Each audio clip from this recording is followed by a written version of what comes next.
Hey guys, tonight we're stepping into the most dangerous room in medieval Europe, and no, it's not a torture chamber or a battlefield.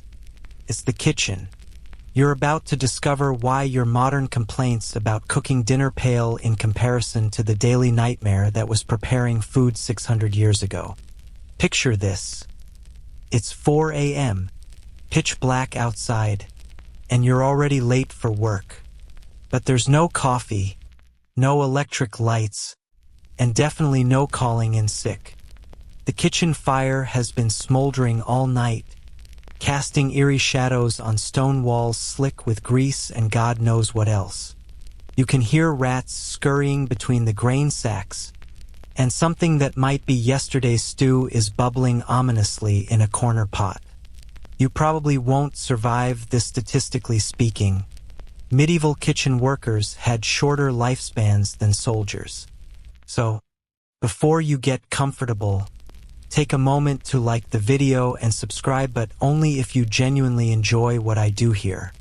Also, drop a comment letting me know where you're watching from and what time it is there. I love seeing our global community of insomniacs and history nerds. Now, dim the lights, maybe turn on a fan for that soft background hum, and let's ease into tonight's journey together. Your day begins before dawn because medieval kitchens never truly sleep. The fire that will dominate your entire existence has been carefully banked overnight, not extinguished. Mind you, because starting a fire from scratch is a laborious process involving flint, steel, and tinder that might take 20 minutes if you're skilled. If you let that fire die completely, you'll face the wrath of everyone from the head cook to the lord of the manor. So you stumble through darkness, guided only by the red glow of embers, your bare feet slipping on rushes that haven't been changed in weeks.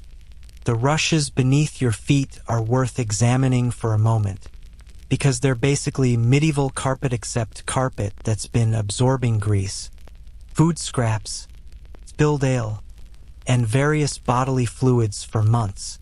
Fresh rushes were expensive and labor-intensive to replace, so most kitchens made do with layering new ones over old ones. What you're walking on is essentially a composting mat of organic matter that squelches unpleasantly with each step. The smell is indescribable. Imagine wet dog mixed with rotting vegetables and a hint of something that might once have been food.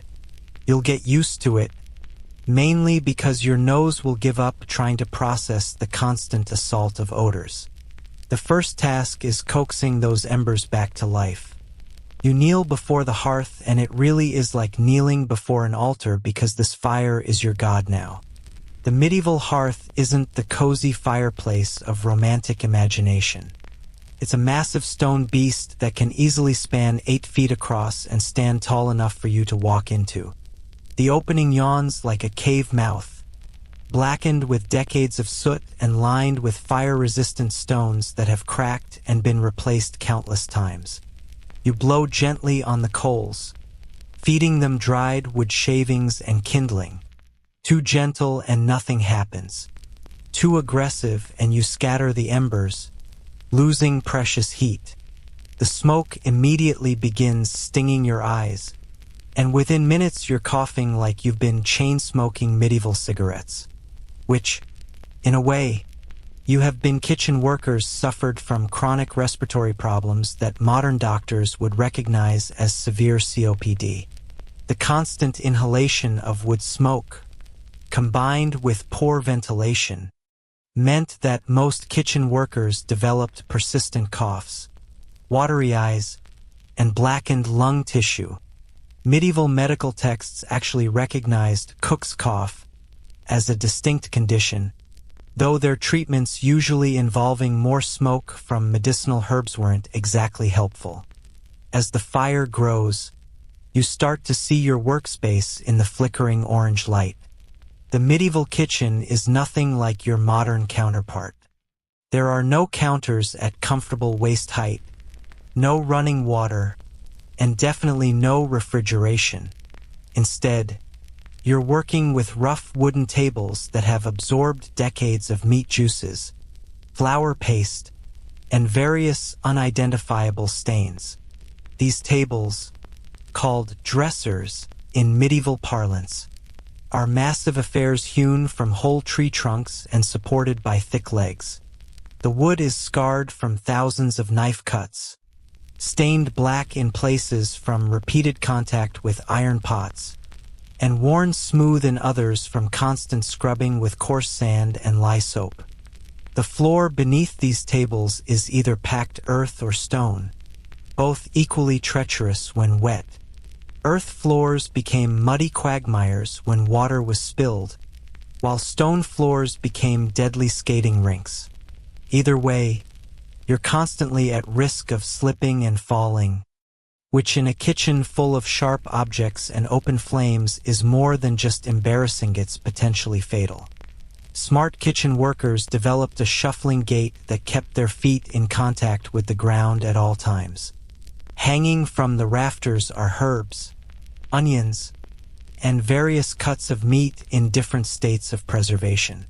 Some of those hanging things are moving slightly, and you really hope it's just the draft. The ceiling of a medieval kitchen looks like the world's most unappetizing delicatessen. Strings of onions dangle next to sides of bacon, which hang near bundles of dried herbs that might be rosemary or might be something the cook swears has magical properties. Sausages that look suspiciously like anatomical models sway gently in the smoky air, while wheels of cheese age in nets that are definitely moving more than air currents would explain. The hearth dominates one entire wall, a massive stone mouth that will consume wood at an alarming rate throughout the day. A single day's cooking could easily require half a cord of wood, that's roughly 64 cubic feet of split logs. Trees had to be felled, cut, split, seasoned, and hauled to the kitchen in enormous quantities. The logistics of keeping a medieval kitchen supplied with fuel were staggering. Large households employed entire teams of woodcutters and haulers whose sole job was feeding the kitchen's appetite for combustible material. There's no thermostat, no temperature control beyond your ability to judge heat by holding your hand near the flames and counting how long you can keep it there before the pain becomes unbearable. 1 second means the fire is blazing hot enough to sear meat instantly. 2 seconds is perfect for roasting. 3 seconds is good for slow cooking stews. 4 seconds means you need to build up the fire or move your pot to a hotter spot. 5 seconds means your fire is dying and you're in trouble. It's a system that takes years to master and frequently results in burned hands that never quite heal properly. Medieval cooks developed their own peculiar calluses and scars. Their palms were leather tough from constantly testing heat. Their forearms bore the cross-hatched marks of countless encounters with pot edges and spit handles, and their knuckles were permanently darkened from scraping against rough stone surfaces. These weren't badges of honor, they were simply the accumulated damage of surviving in an environment that was actively trying to maim you. Water is your first major challenge, and it's one that will haunt your entire day. There's no tap to turn, no convenient sink. Every drop of water must be carried from the well, which might be 50 yards from the kitchen if you're lucky, or several hundred yards if you're not. Medieval castles and large houses were built with defense in mind, not convenience, so water sources were often outside the main buildings or down in the basement levels. You'll make dozens of trips throughout the day, carrying heavy wooden buckets that dig into your shoulders and leave permanent marks. These buckets aren't the lightweight plastic containers of modern times. They're crafted from thick oak staves bound with iron hoops, and when full, each one weighs about 40 pounds. The handles are rough rope or leather that bites into your palms, and the buckets themselves are prone to leaking from the joints between staves. You develop a particular way of carrying them close to your body to minimize swinging, with a slight forward lean to counteract the weight pulling you backward. But here's where it gets really interesting that well water isn't necessarily safe to drink. Medieval people knew that water could make you sick, though they didn't understand why. They just knew that beer or watered-down wine was safer than straight water. This wasn't superstition. It was practical wisdom learned through bitter experience. The brewing process, with its boiling and fermentation stages, killed most of the harmful microorganisms that thrived in medieval water supplies. So even the water you're using for cooking has been through some form of treatment. Small beer, a low-alcohol brew that was the standard beverage for everyone from children to nobles, was used for everything from cooking porridge to cleaning wounds. This means you're not just a cook, you're working in what amounts to a brewery. The irony is that you'll be mildly intoxicated all day, but somehow still expected to handle sharp knives and open flames with precision. The kitchen hierarchy is already making itself known as other workers begin to arrive. Medieval kitchens operated on strict social stratification that made military rank structures look casual. At the bottom were the scullery maids and pot boys, usually children or teenagers whose job was to fetch, carry, and clean. Above them were the kitchen maids who could handle basic food preparation. Then came the undercooks who specialized in particular areas: the sauce cook, the roast cook, the pastry cook. At the top was the master cook, almost always a man, who planned menus, managed supplies, and took credit for successes while distributing blame for failures. If you're at the bottom of this pecking order, a scullery maid or potboy, your job is to fetch, carry, and clean. You don't get to touch the actual cooking until you've proven yourself worthy, which might take years. This isn't just arbitrary cruelty. In a kitchen where mistakes could literally kill people, competence had to be earned through demonstrated reliability. You might spend months doing nothing but washing pots with sand and lye before you're trusted to chop vegetables. The head cook rules this domain like a medieval Gordon Ramsay, but with actual medieval punishments for mistakes. Drop a pot, you might go without supper. Burn the master's bread, you could face public humiliation in the pillory. Poison someone through negligence, you're looking at potential execution. The pressure was enormous, and temperamental head cooks were legendary for their explosive rages. Kitchen workers learned to read their superiors' moods like their lives depended on it, because sometimes they did. Historians still argue whether kitchen work was considered skilled labor or mere drudgery, but the evidence suggests it fell somewhere in between. A master cook in a noble household could earn decent wages, perhaps 10 to 15 pounds per year, when a common laborer made 2 to 3 pounds, and enjoy some status.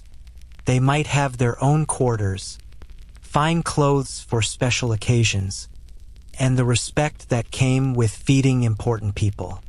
But the average kitchen worker was barely above a servant, earning perhaps 20 to 30 shillings per year plus room and board. Yet these same servants controlled what went into their master's mouths, a power that was both significant and dangerous. Poison was a real concern in medieval politics, and kitchen workers lived under constant suspicion. They might be required to taste everything before it was served, or work under the watchful eye of food tasters whose only job was to ensure the safety of important meals. The paranoia wasn't entirely unjustified. History is littered with examples of political enemies eliminated through carefully prepared meals.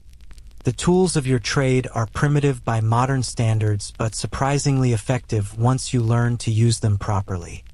Your main knife is a single-edged blade, usually about 6 inches long, with a wooden handle that you'll wrap with leather cord for better grip. This knife is your most prized possession. You'll sharpen it obsessively because a dull knife in a medieval kitchen is practically useless and extraordinarily dangerous. A sharp knife cuts cleanly through tough medieval meat and fibrous vegetables. A dull one slips, bounces, and takes fingers with it. Sharpening is done with whetstones that you'll learn to judge by sound and feel. The whisper of steel against stone becomes a meditation, the changing pitch telling you when you've achieved the perfect edge. Medieval cooks were fanatical about their knives-they'd test sharpness by slicing paper-thin shavings from their thumbnails or demonstrating their ability to split a hair lengthwise. There are no electric appliances, no food processors, no stand mixers. Everything is done by hand. Chopping, grinding, beating, kneading.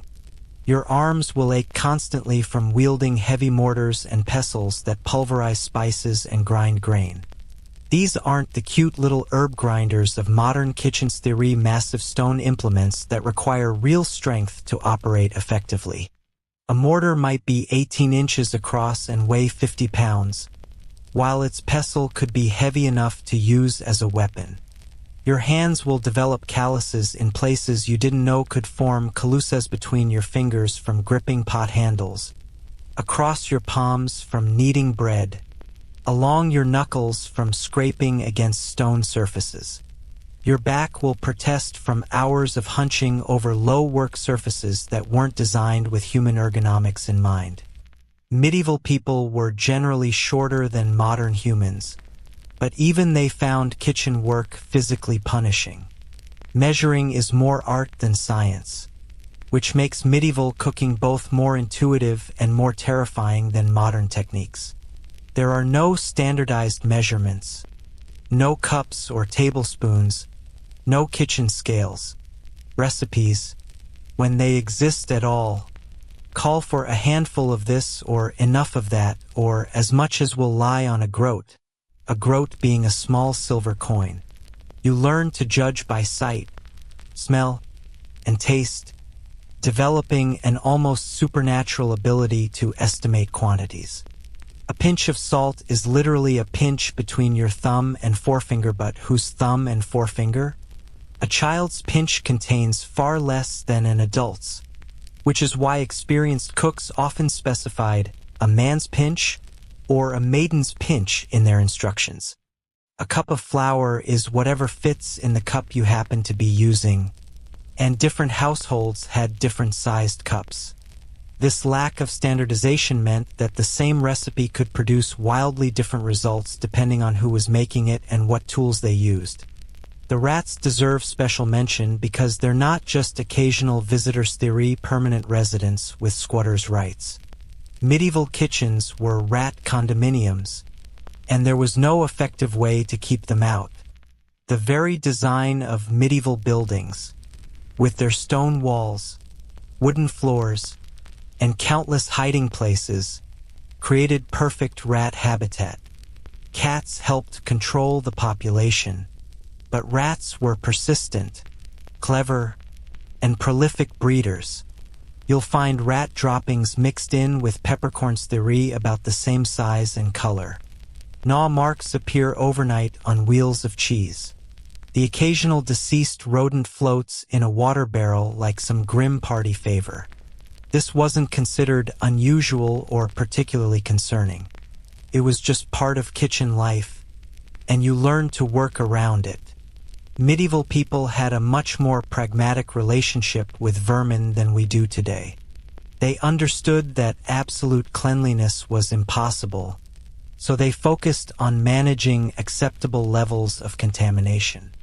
The rats actually served an inadvertent purpose as food tasters.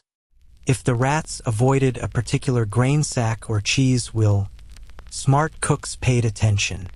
Rats have sensitive digestive systems and excellent survival instincts. Food that made rats sick would definitely make humans sick.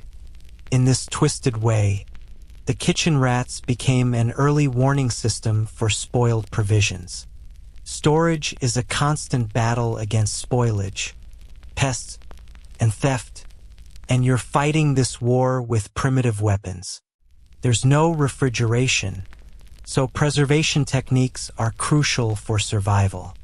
Salt, smoking, drying, and fermentation are your weapons against decay. But they're not foolproof.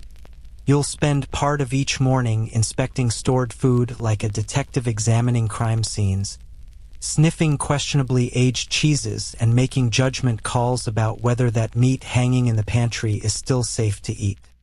The smell test becomes your primary food safety protocol, and your nose develops an almost supernatural ability to detect the difference between aged and dangerous. Experienced cooks could tell you whether a piece of meat had 1 day left or 1 week left just by inhaling near it. They learned to distinguish between the funky but harmless smell of properly aged cheese and the stomach-turning reek of genuine rot. But even the best nose couldn't detect everything. Medieval food was often contaminated with ergot fungus, which grew on damp grain and caused hallucinations, convulsions, and death.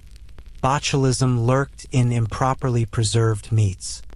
Lead poisoning was common from pewter dishes and lead-lined storage containers. Kitchen workers were constantly playing Russian roulette with invisible enemies they couldn't understand or detect. As the morning progresses, the kitchen fills with a complex symphony of medieval food preparation. There's the rhythmic thump of knives on cutting boards, a sound that becomes hypnotic after hours of repetition. The scrape of wooden spoons against iron pots creates a metallic percussion that mingles with the crackle and hiss of food hitting hot fat. Water bubbles and steams, fat renders and pops. Herbs sizzle as they hit heated oil. But underneath it all is an awareness that you're participating in something that could literally be life or death. The relationship between you and fire isn't just professional, it's intimate, personal, and absolutely terrifying. Every medieval cook developed what you might call fire trauma, a healthy respect for flames that bordered on paranoia. And rightly so, because fire was simultaneously your most essential tool and your most likely cause of death. Medieval chronicles are filled with accounts of kitchens, entire castles, and whole city districts consumed by flames that started with a single cooking mistake. You're not just managing a cooking fire, you're wrestling with a barely contained dragon that could turn on you at any moment. The medieval hearth fire burns differently than modern flames. It's hungrier, more aggressive, fed by wood that hasn't been processed and dried to consistent moisture levels. Green wood hisses and spits, sending sparks flying in unpredictable directions. Seasoned hardwood burns clean but requires constant feeding. Softwood ignites easily but burns fast and leaves creosote deposits that can ignite explosively. You become a fire whisperer by necessity, reading the flames like a fortune teller reads tea leaves. The color of the flames tells you everything about your fire's health and temperament. Blue flames mean you're burning clean and hot, perfect for searing meat or boiling large quantities of water. Yellow flames indicate the fire needs more air. You'll need to adjust your fuel arrangement or use bellows to improve combustion. Orange flames suggest the fire is running rich with fuel but poor in oxygen, good for slow roasting but dangerous for anything requiring precise heat control. Red flames mean your fire is dying or oxygen starved, and you're about to have bigger problems than just undercooked dinner. Managing multiple cooking fires simultaneously requires the coordination skills of an air traffic controller. Large medieval kitchens might have 3 or 4 separate fires burning at different intensities. One blazes hot for quick searing and boiling. Another burns moderate for roasting. A third smolders low for slow braising and keeping finished dishes warm. A fourth might be nothing but glowing coals for delicate sauce work that requires gentle, consistent heat. You develop an almost supernatural awareness of each fire's needs. Your peripheral vision constantly monitors flame height and color while your hands work on food preparation. Your ears tune into the subtle sounds of proper combustion, the soft roar of efficient burning versus the irregular crackling that means your fire is about to die or flare dangerously. You can tell by smell when a fire is about to go out or when it's burning something it shouldn't. The bellows become an extension of your body, a mechanical lung that breathes life into struggling flames. Medieval bellows weren't the small handheld devices you might imagine. They were substantial affairs, often mounted permanently beside the hearth, with leather chambers the size of small suitcases and handles that required serious strength to operate effectively. Working the bellows was its own skill set. Too little air and your fire languishes. Too much and you create a dangerous backdraft that could blow sparks and ash throughout the kitchen. The sound of bellows working becomes part of the kitchen's rhythm. The wheeze and whoosh of air being forced through the nozzle, the creak of leather chambers expanding and contracting, the sudden roar of flames responding to fresh oxygen. Skilled cooks could play their bellows like musical instruments, creating precise drafts that coax specific responses from their fires. A short, sharp blast to ignite kindling. A long, steady flow to bring coals to perfect grilling temperature. A series of quick puffs to fan flames without creating dangerous flare-ups. But fire isn't just about heat, it's about smoke. And smoke is both blessing and curse in medieval cooking. The thick, aromatic smoke from burning hardwood imparts flavors that modern cooks spend fortunes trying to replicate. Oak smoke gives meat a robust, earthy taste. Apple wood provides sweet, mild flavoring perfect for pork and poultry. Hickory delivers the intense smokiness that transforms ordinary bacon into something approaching the divine. Medieval cooks understood these nuances intuitively, selecting wood not just for its burning properties but for its flavor contributions. However, this same smoke that enhances food is slowly killing everyone in the kitchen. Medieval kitchens had primitive ventilation, at best perhaps a hole in the ceiling or a few narrow windows set high in the walls. Most of the smoke simply accumulated in the room, creating a perpetual haze that would violate every modern workplace safety regulation.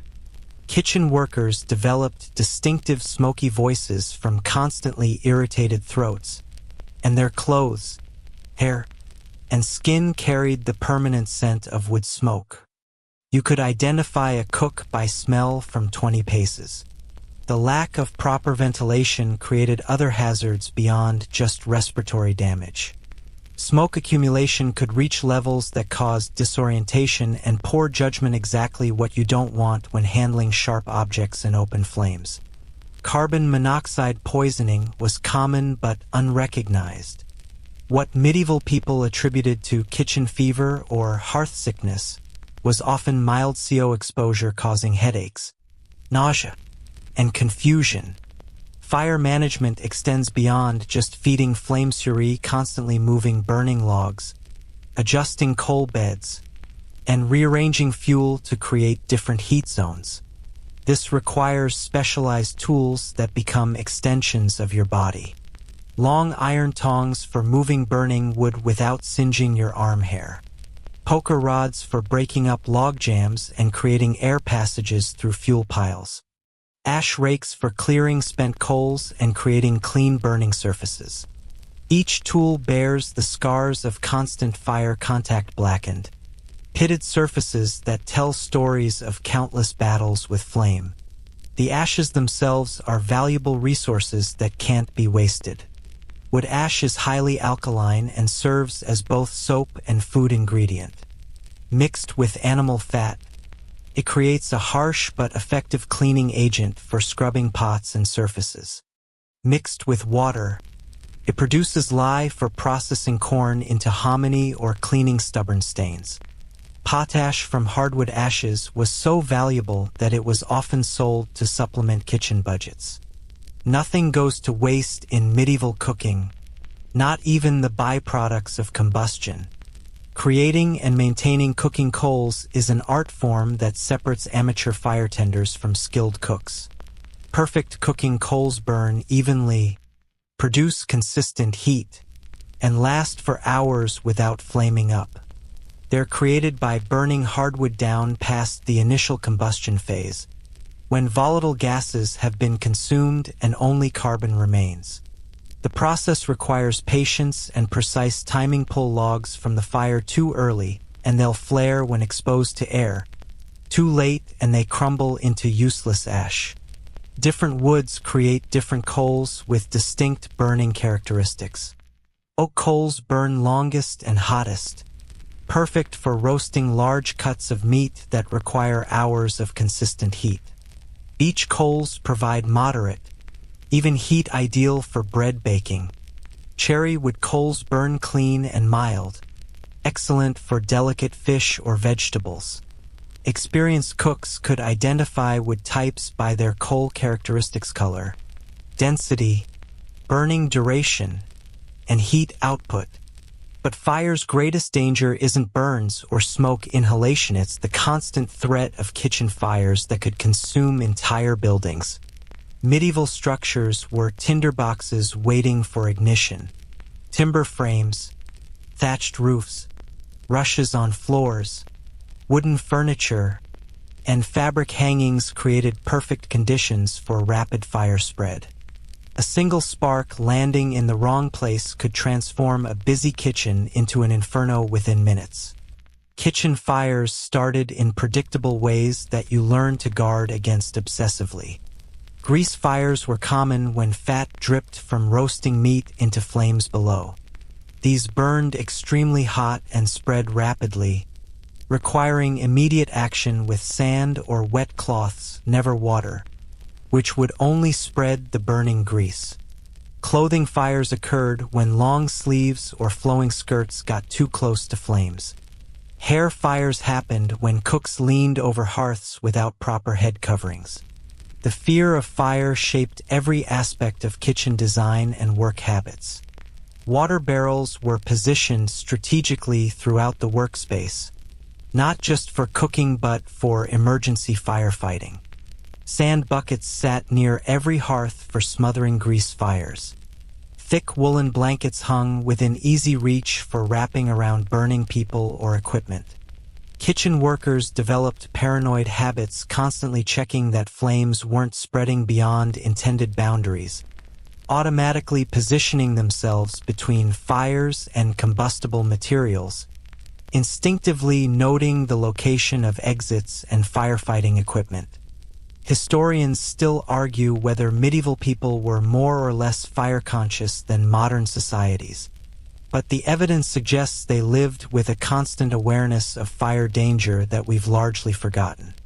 Every medieval person had witnessed devastating fires, new families destroyed by kitchen accidents, and understood that fire was always one mistake away from catastrophe. This created a culture of extreme fire safety that governed daily behavior.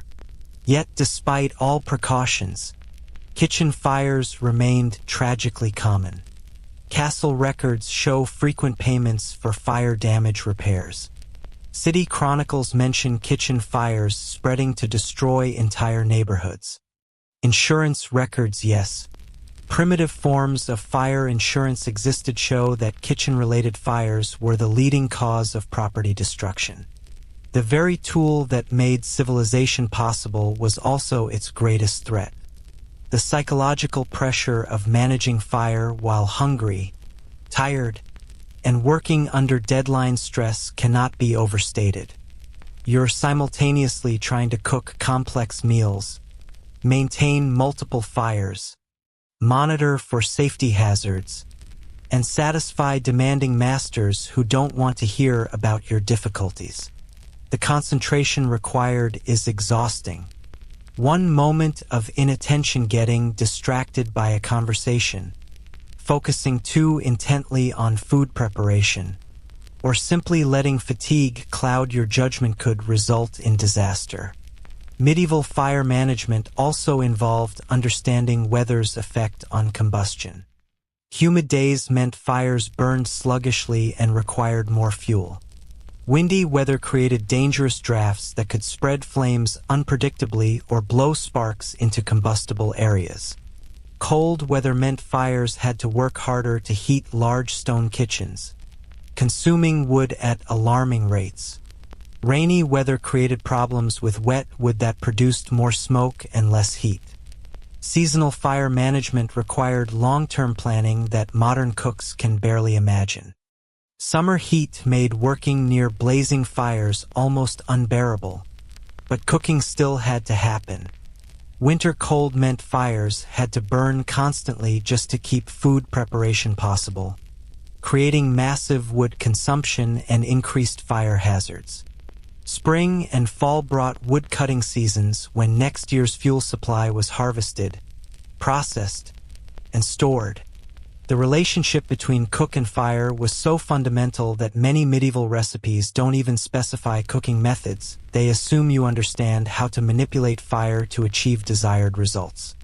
Cook until done meant you were expected to judge doneness by sight, smell, and sound rather than following precise temperature and timing instructions. This required years of experience working with fire to develop the intuitive sense of how flames, fuel, and food interacted. Fire management skills were closely guarded professional secrets. Master cooks took pride in their ability to maintain perfect fires under any conditions, and they didn't readily share advanced techniques with apprentices. Learning fire mastery was part of the lengthy apprenticeship system that could take 7 years or more. You started by feeding established fires, gradually progressed to building simple cooking fires, and eventually earned the right to manage complex multi-fire cooking operations. The tools for fire management were crafted by specialized smiths who understood that kitchen implements had to withstand extreme heat, constant use, and occasional abuse. Iron tongs were forged with long handles to keep hands away from flames, carefully balanced for precise control, and designed with gripping surfaces that could handle irregularly shaped burning wood. Fire pokers were made from high-carbon steel that wouldn't bend under stress but could be sharpened if needed for breaking up stubborn log jams. Even the simple act of lighting a new fire from scratch was a skill that required practice and patience. Without matches or lighters, fire creation involved striking steel against flint to create sparks, catching those sparks in tinder made from charred cloth or dried fungus, blowing gently to nurture the tiny flame, and gradually building up through kindling to full-sized fuel. The process could take 20 minutes under ideal conditions, much longer in damp weather or with poor materials. By the time morning light begins filtering through the small, high kitchen windows, you've already waged your first major battle with fire and, hopefully, won. Your fires are burning steadily at their assigned intensities. Your coal bed is developing properly, and the immediate danger of starting the day with dead hearths has passed. But this is only the beginning. Throughout the long day ahead, fire will remain your demanding master, requiring constant attention, fuel, and respect. One momentary lapse in fire management could turn your workplace into a crematorium, your career into ashes, and your life into a very brief, very hot nightmare. The morning's first cooking tasks are already calling, and each one will test your growing relationship with flame in different ways. Water in a medieval kitchen isn't just scarcity, it's a precious commodity that would make modern environmentalists weep with joy at your conservation efforts. Every drop must be hauled, heated, conserved, and rationed with the precision of a military quartermaster managing supplies during a siege. And the concept of clean water? Well, let's just say your standards are about to undergo a dramatic adjustment that would horrify any modern health inspector. Your morning water routine begins with that treacherous journey to the well, But the complications start before you even lift the first bucket. Medieval wells weren't the charming stone-lined affairs of fairy tales. They were often shallow, poorly maintained holes in the ground that collected whatever happened to drain into them. Rainwater, animal waste, decomposing organic matter, and the occasional dead rat all contributed to what passed for fresh water. The well might be shared with livestock, located near the castle's waste disposal areas, or positioned downhill from the stables. Medieval people understood that some water sources were better than others, but they didn't always have choices. The buckets themselves are crafted from oak staves bound with iron hoops, and when they're not leaking from the joints between boards, they're harboring their own ecosystem of bacteria and algae. These containers are never completely cleansed. There's no effective way to sanitize them without access to very hot water, which requires fuel you can't spare for bucket washing. So each container carries the accumulated microbiological history of everything it's ever held. That slightly slimy feeling on the inside walls? That's biofilm, a living layer of bacteria that's probably been growing for months. Carrying water becomes a full-body workout that would impress modern CrossFit enthusiasts. A full bucket weighs about 40 pounds, and you'll transport dozens of them throughout the day. The technique matters enormously. Carry it wrong and you'll destroy your back, shoulders, and hands within hours. The trick is keeping the bucket close to your body's center of gravity, using your legs for lifting, and developing a shuffling gait that minimizes water spillage while maintaining your balance on uneven surfaces. The path between well and kitchen is rarely straight or level. Medieval courtyards were designed for defense and drainage, not convenience. You'll navigate around defensive walls, dodge drainage ditches, and climb steps that become treacherously slippery when wet. During winter, this path becomes an ice rink that claims victims daily. During summer, it's a dusty obstacle course where every spilled drop represents wasted effort. During rain, it's a muddy swamp that turns water carrying into an extreme sport. But here's where medieval water management gets really interesting. Much of your water isn't technically water at all. Small beer, the standard beverage for everyone from children to nobles, typically contained 2 to 4% alcohol. This wasn't recreational drinking, it was practical disease prevention.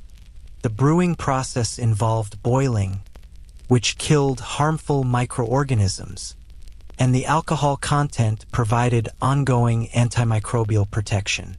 So when recipes call for water, they often mean small beer, giving medieval cooking a distinctly alcoholic foundation that would scandalize modern temperance advocates. The process of making small beer was integrated into kitchen operations with assembly line efficiency. Barley was malted by allowing it to sprout, then dried and ground. The resulting malt was mixed with hot water to create a sweet liquid called wort. This was flavored with herb. Shops weren't widely used until later and fermented with wild yeasts or starter cultures saved from previous batches. The entire process took about a week and required constant monitoring to prevent contamination or over-fermentation. Different households developed signature brewing styles that reflected local water quality, available herbs, and regional preferences. Some used honey for additional fermentation sugars, creating a beer-mead hybrid. Others added herbs like bog myrtle, yarrow, or ground ivy for flavoring and preservation. The resulting beverages varied wildly in taste, alcohol content, and keeping quality, but they shared the crucial characteristic of being safer than untreated water. Storage of this beer water presented its own challenges. Large wooden casks, called tuns, held the bulk supply, But these containers required careful maintenance to prevent spoilage. The wood had to be seasoned properly to avoid imparting off flavors. The interior surfaces needed regular cleaning with boiling water and salt. Iron hoops had to be tightened periodically as the wood dried and contracted. Even with perfect maintenance, beer didn't keep indefinitely. It would gradually sour, requiring constant production to maintain fresh supplies. Heating water for cooking presented a logistical nightmare that would challenge modern efficiency experts.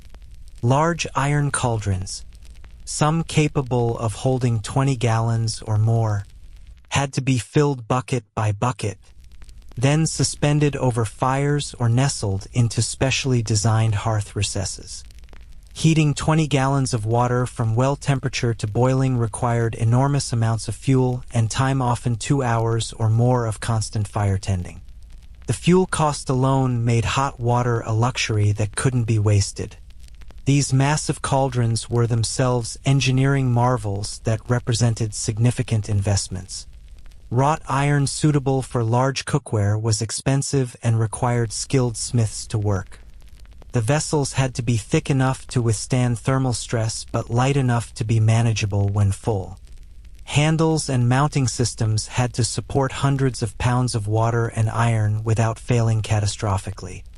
A dropped cauldron could kill someone, destroy the hearth, and represent months of a cook's wages in lost equipment. The hierarchy of water usage reflected medieval social structures with rigid precision. The freshest, cleanest water went to the Lord's table for drinking and cooking his personal meals. Slightly older or more questionable water was used for general cooking. Water that was starting to develop off flavors went to the servants' kitchens. Water that was definitely past its prime got used for cleaning and washing. Nothing was wasted, but quality definitely flowed downward through the social ranks. Personal hygiene with medieval water supplies was an exercise in creative problem-solving and lowered expectations. Bathing required heating enormous quantities of water, making it a rare luxury reserved for special occasions or the seriously wealthy. Most people made do with quick washes using small amounts of heated water, often shared among multiple family members. The modern concept of daily showers would have seemed as fantastical as flying machines. Hand washing before food preparation was recommended by medical authorities but rarely practical given water scarcity. Cooks developed alternative hygiene strategies that seem bizarre by modern standards but made sense given their constraints. They might wipe hands on bread crusts that were then fed to animals, reasoning that this removed contamination while avoiding water waste. They used wine or vinegar for cleaning when available, as the alcohol and acid provided some antimicrobial action. The soap available for washing was harsh enough to remove skin along with dirt. Made from wood ash lye and animal fat, medieval soap was strongly alkaline and caustic. It worked effectively for cleaning but left hands cracked, bleeding, and more susceptible to infection than they'd been before washing. Many cooks preferred to work with dirty hands rather than damaged ones, making hygiene a calculated risk rather than an obvious benefit. Dish washing represented the ultimate water conservation challenge. Large households might generate hundreds of dishes, cups, and cooking implements daily, but heating enough water to wash everything properly was impossible. Instead, dishes were scraped clean, rubbed with coarse sand or ash to remove residue, and rinsed quickly with minimal water.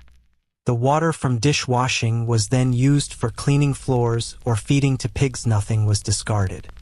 The sand used for cleaning came from riverbeds and had to be sifted to remove stones and organic matter.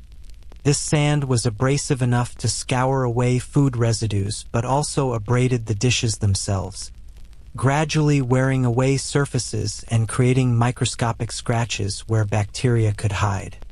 Metal dishes became pitted and scarred, Wooden ones developed permanent stains and grooves, and ceramic pieces chipped and cracked from the aggressive cleaning process. Historians still argue whether medieval people fully understood the connection between water quality and disease, but evidence suggests they had practical knowledge even without scientific understanding.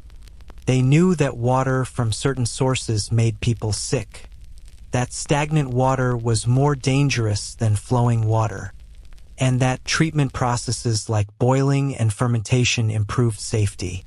This knowledge was passed down through generations as folk wisdom rather than scientific principle. The seasonal availability of water created planning challenges that shaped entire menu cycles.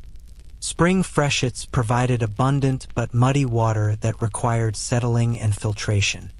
Summer droughts meant rationing and carefully managing stored supplies. Fall rains replenished wells but often brought contamination from surface runoff.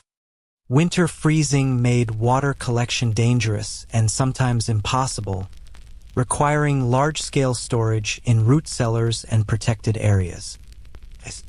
When available, was harvested from ponds and streams during winter and stored in specially constructed ice houses filled with sawdust or straw for insulation. This provided some refrigeration capacity for wealthy households, but ice was far too valuable to waste on routine cooling. It was reserved for preserving special foods, treating fevers, and impressing important guests. Most cooking had to proceed without any cooling capacity beyond what nature provided. Water filtration existed but was primitive and labor-intensive. Sand and charcoal filters could clarify muddy water and remove some odors, but they required frequent cleaning and replacement. Cloth straining removed visible particles but did nothing for dissolved contaminants or microorganisms. Settling tanks allowed heavy particles to precipitate out, but the process took hours and still left water of questionable quality. The psychological impact of constant water scarcity shaped medieval attitudes toward cleanliness and waste. Modern people who leave taps running while brushing teeth would have been seen as criminally wasteful. Every drop had value, and that value was measured in human labor rather than monetary cost. Spilling a bucket of water meant someone had to make another trip to the well, carry another 40-pound load, and invest more time in what was already a labor-intensive process. Water-related accidents were common and often serious in medieval kitchens. Slipping while carrying heavy buckets could result in broken bones, scalding burns, or drowning in shallow puddles. Burns from overturning cauldrons of boiling water were frequently fatal given medieval medical limitations. Steam explosions occurred when cold water contacted superheated metal, sending boiling droplets flying in all directions. The quality control measures for water were based on sensory evaluation rather than scientific testing. Water was judged by appearance. Clear was better than cloudy, colorless better than tinted. Smell provided clues about contamination. Fresh water should be odorless, while off smells indicated problems. Taste testing was dangerous, but sometimes necessary. Experienced tasters could detect subtle flavors that indicated contamination sources. Even the containers used for water storage affected quality and required careful management. Wooden barrels could impart flavors and harbor bacteria in their porous surfaces. Clay vessels were easier to clean but fragile and prone to cracking. Metal containers were expensive and could corrode, affecting taste and safety. Each material required different maintenance techniques and had distinct advantages and limitations. By mid-morning, you've already made dozens of trips between well and kitchen. Your shoulders ache from bucket carrying, and your water supplies are carefully allocated for the day's cooking needs. The irony isn't lost that in a world where water covers most of the planet's surface, obtaining enough clean water for basic cooking has consumed hours of labor and represents one of your most precious resources. Remember that bucket-carrying routine because you'll be repeating it all day long, and tomorrow, and every day after that for as long as you survive in this soggy, unsanitary, utterly exhausting medieval kitchen. The medieval approach to protein would make modern food safety inspectors flee screaming into the night. But you're about to discover that what doesn't kill you might actually make you stronger or at least more tolerant of questionable smells. Your protein sources range from the recognizable to the absolutely horrifying, and the preservation methods that keep meat edible without refrigeration are equal parts ingenious and nauseating. Your morning meat inspection begins with a sensory adventure that would challenge even the most adventurous modern foodie. Hanging from hooks and rafters throughout the kitchen are various cuts in different stages of preservation, each telling its own aromatic story. That side of beef has been aging for weeks, developing a dark, crusty exterior that protects the interior meat while creating flavors that modern dry-aged steaks try desperately to replicate. The surface looks like leather and smells like a combination of cheese, earth, and something indefinably funky that makes your nose wrinkle until you develop the acquired taste for properly aged meat. The pork situation requires even more careful evaluation. Medieval pigs were different beasts entirely from modern hogs, leaner, more muscular, and fed on forest mast, table scraps, and whatever they could forage. This created meat that was more flavorful but also more prone to spoilage and parasite infestation. Trichinosis was a constant threat that medieval people recognized without understanding, leading to cooking methods that involved thorough heating and often multiple cooking stages to ensure safety. Bacon hangs in long strips that have been heavily salted and smoked until they're practically leather. The salt curing process draws moisture from the meat while creating an environment hostile to bacteria, but it also makes the final product hard enough to use as a weapon. You'll need to soak these bacon strips in warm water before cooking to remove excess salt and restore enough flexibility for slicing. The soaking water becomes a valuable cooking liquid, salty, smoky, and rich with rendered fat that adds flavor to everything from beans to bread. Sausages present their own inspection challenges. These aren't the neat, uniform products of modern meat processing theory, irregular, lumpy affairs stuffed into natural casings that might be pig intestines, sheep bladders, or cattle stomachs. The stuffing process was done by hand using funnel-like devices, and the consistency varies wildly from one sausage to the next. Some sections are packed tight with meat. Others contain pockets of fat or air that could indicate spoilage. The casings themselves are prone to splitting, especially as they dry, creating openings where bacteria and insects can enter. The spice mixtures used in sausage making serve preservation functions beyond just flavor enhancement. Black pepper, coriander, and fennel seeds contain natural antimicrobials that help prevent spoilage. Garlic and onions provide additional preservation properties while masking off flavors that might develop during storage. Salt, of course, is the primary preservative, but the amounts used would shock modern palates. Some medieval sausages contained 8 to 10% salt by weight, making them almost inedibly salty until cooked and diluted. Fresh meat, when available, requires immediate attention because it won't stay fresh long in a medieval kitchen. Without refrigeration, you have perhaps 6 hours in cool weather, maybe 2 hours in summer heat, before bacterial action makes meat dangerous. This creates intense pressure to process fresh kills quickly and efficiently. The entire household kitchen operation might revolve around butchering days, when fresh animals were slaughtered and every hand was needed to process the meat before it spoiled. The butchering process itself was a community affair that would horrify modern sensibilities but was essential for medieval survival.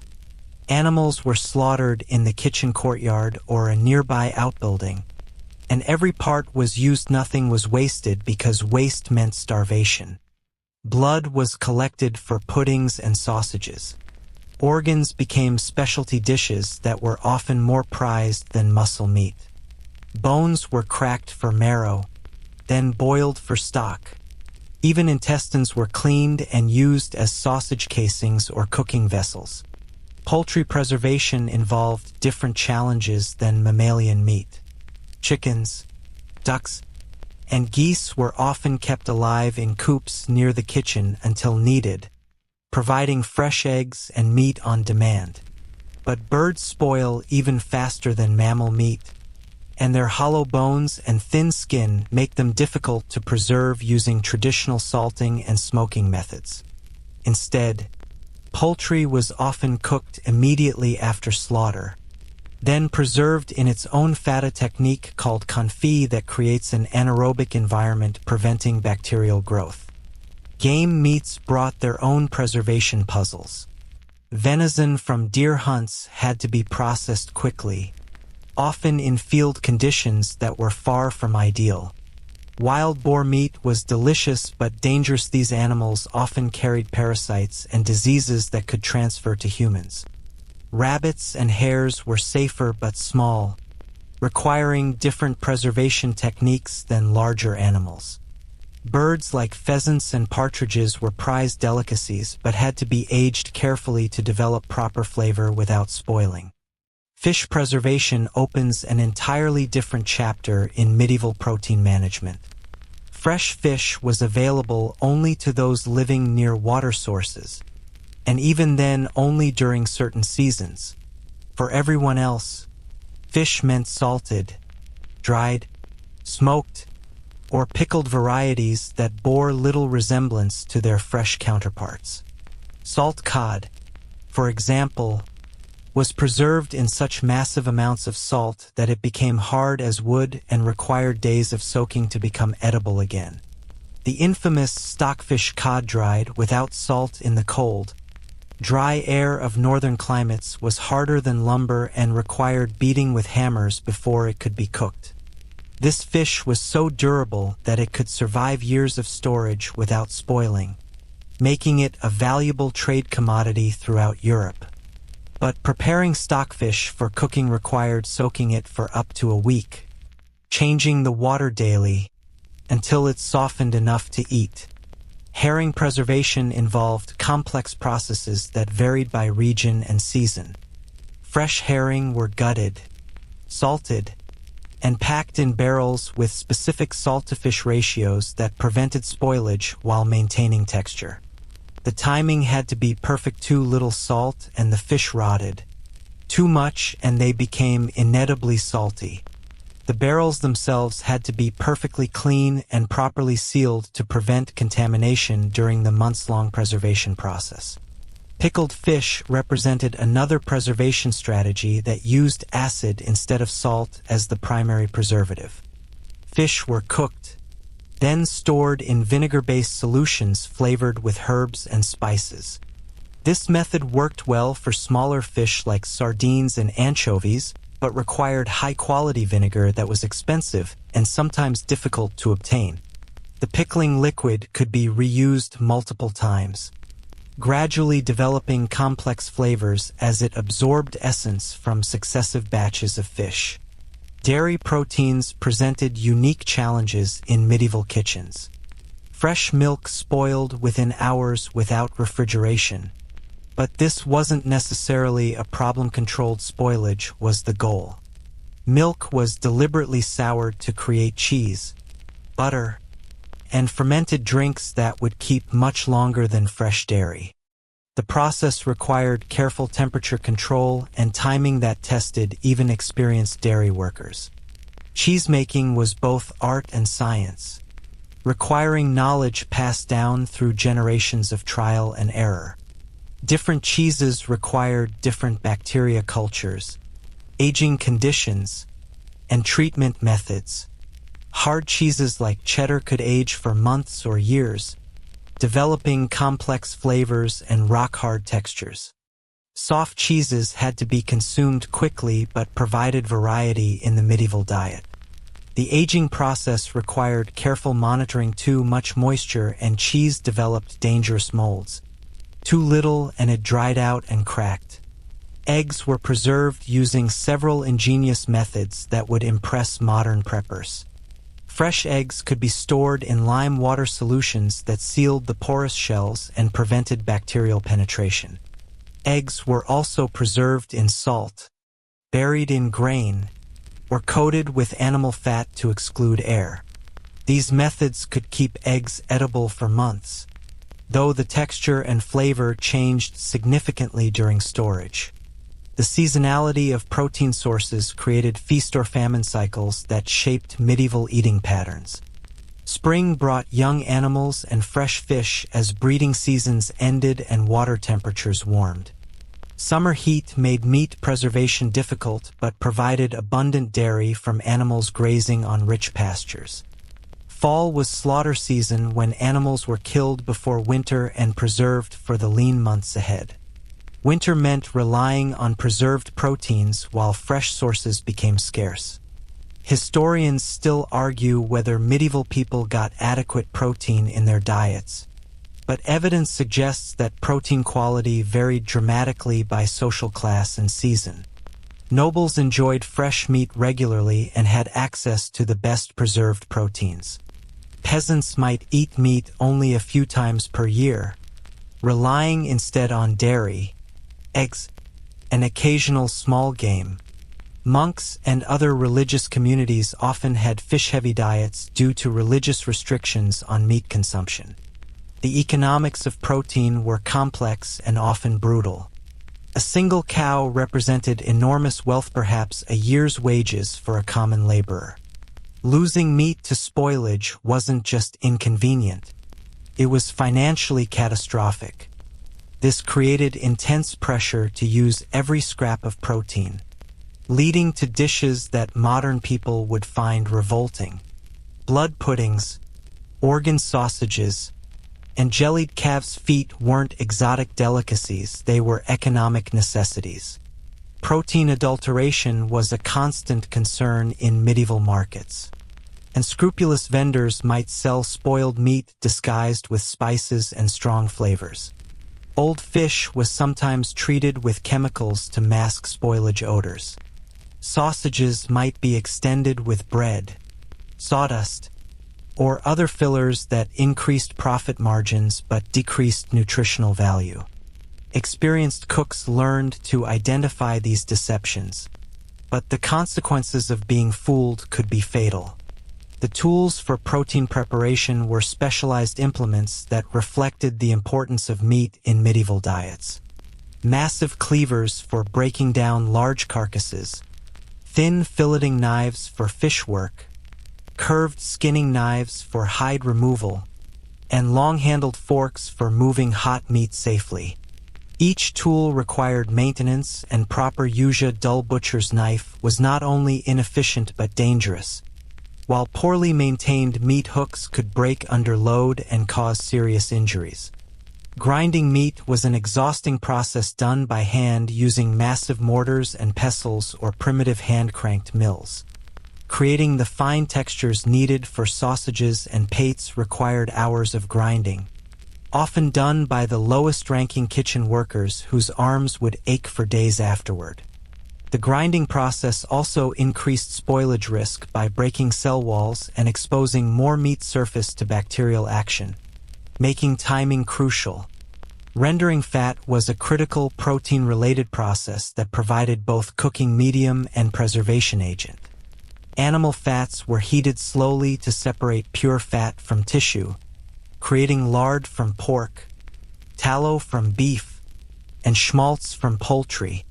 These rendered fats could be stored for months without spoiling and served multiple kitchen functions: cooking medium, preservation agent, waterproofing material, and lamp fuel. The psychological impact of working with questionable protein cannot be understated. Modern cooks who worry about sell-by dates would be overwhelmed by the constant judgment calls required in medieval kitchens. Is that green tinge on the ham's surface mold or copper contamination? Does that smell mean the fish is developing character or dangerous bacteria? Should those sausages with the slightly slimy casings be served to the master's table or relegated to servants' meals? By the time the morning protein inspection is complete, you've made dozens of life-or-death decisions about food safety based on sensory evaluation and hard-won experience. Your nose has been assaulted by smells ranging from appealingly funky to absolutely revolting. Your hands bear the evidence of handling meat in various stages of preservation, and your clothes carry aromatic reminders of your protein wrestling match. But you've successfully identified what's safe to eat, what needs immediate attention, and what should probably be fed to the pigs instead of people. The protein portion of today's menu is set, but the real work is just beginning. Those preserved meats need soaking, seasoning, and careful cooking to transform them from barely edible survival rations into something approaching palatable food. The spice trade in medieval Europe wasn't just about flavor, it was about survival, status, and the kind of conspicuous consumption that would make modern luxury brands jealous. You're working in a kitchen where a handful of black peppercorns might cost more than a peasant's monthly wages, where the wrong seasoning choice could literally bankrupt your employer, and where your access to the spice cabinet reveals more about your social standing than your actual cooking skills.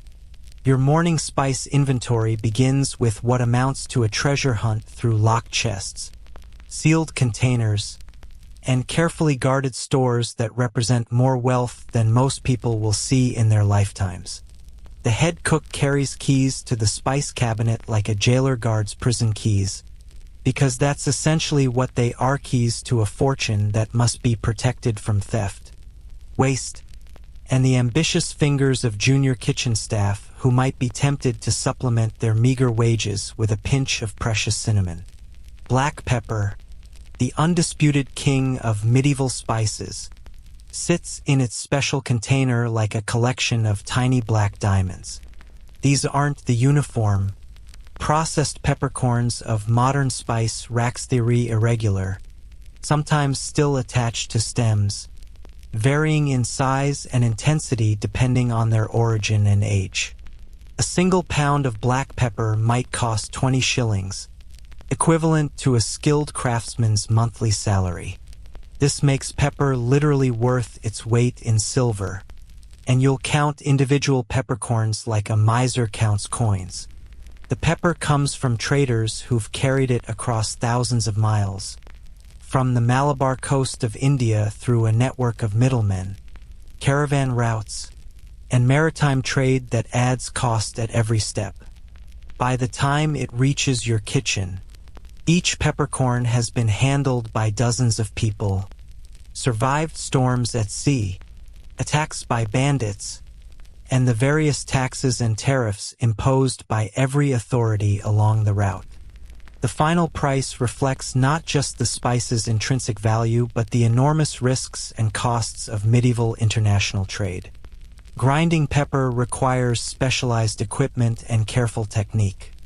The mills are hand-cranked affairs with adjustable grinding surfaces that can reduce peppercorns to various consistencies.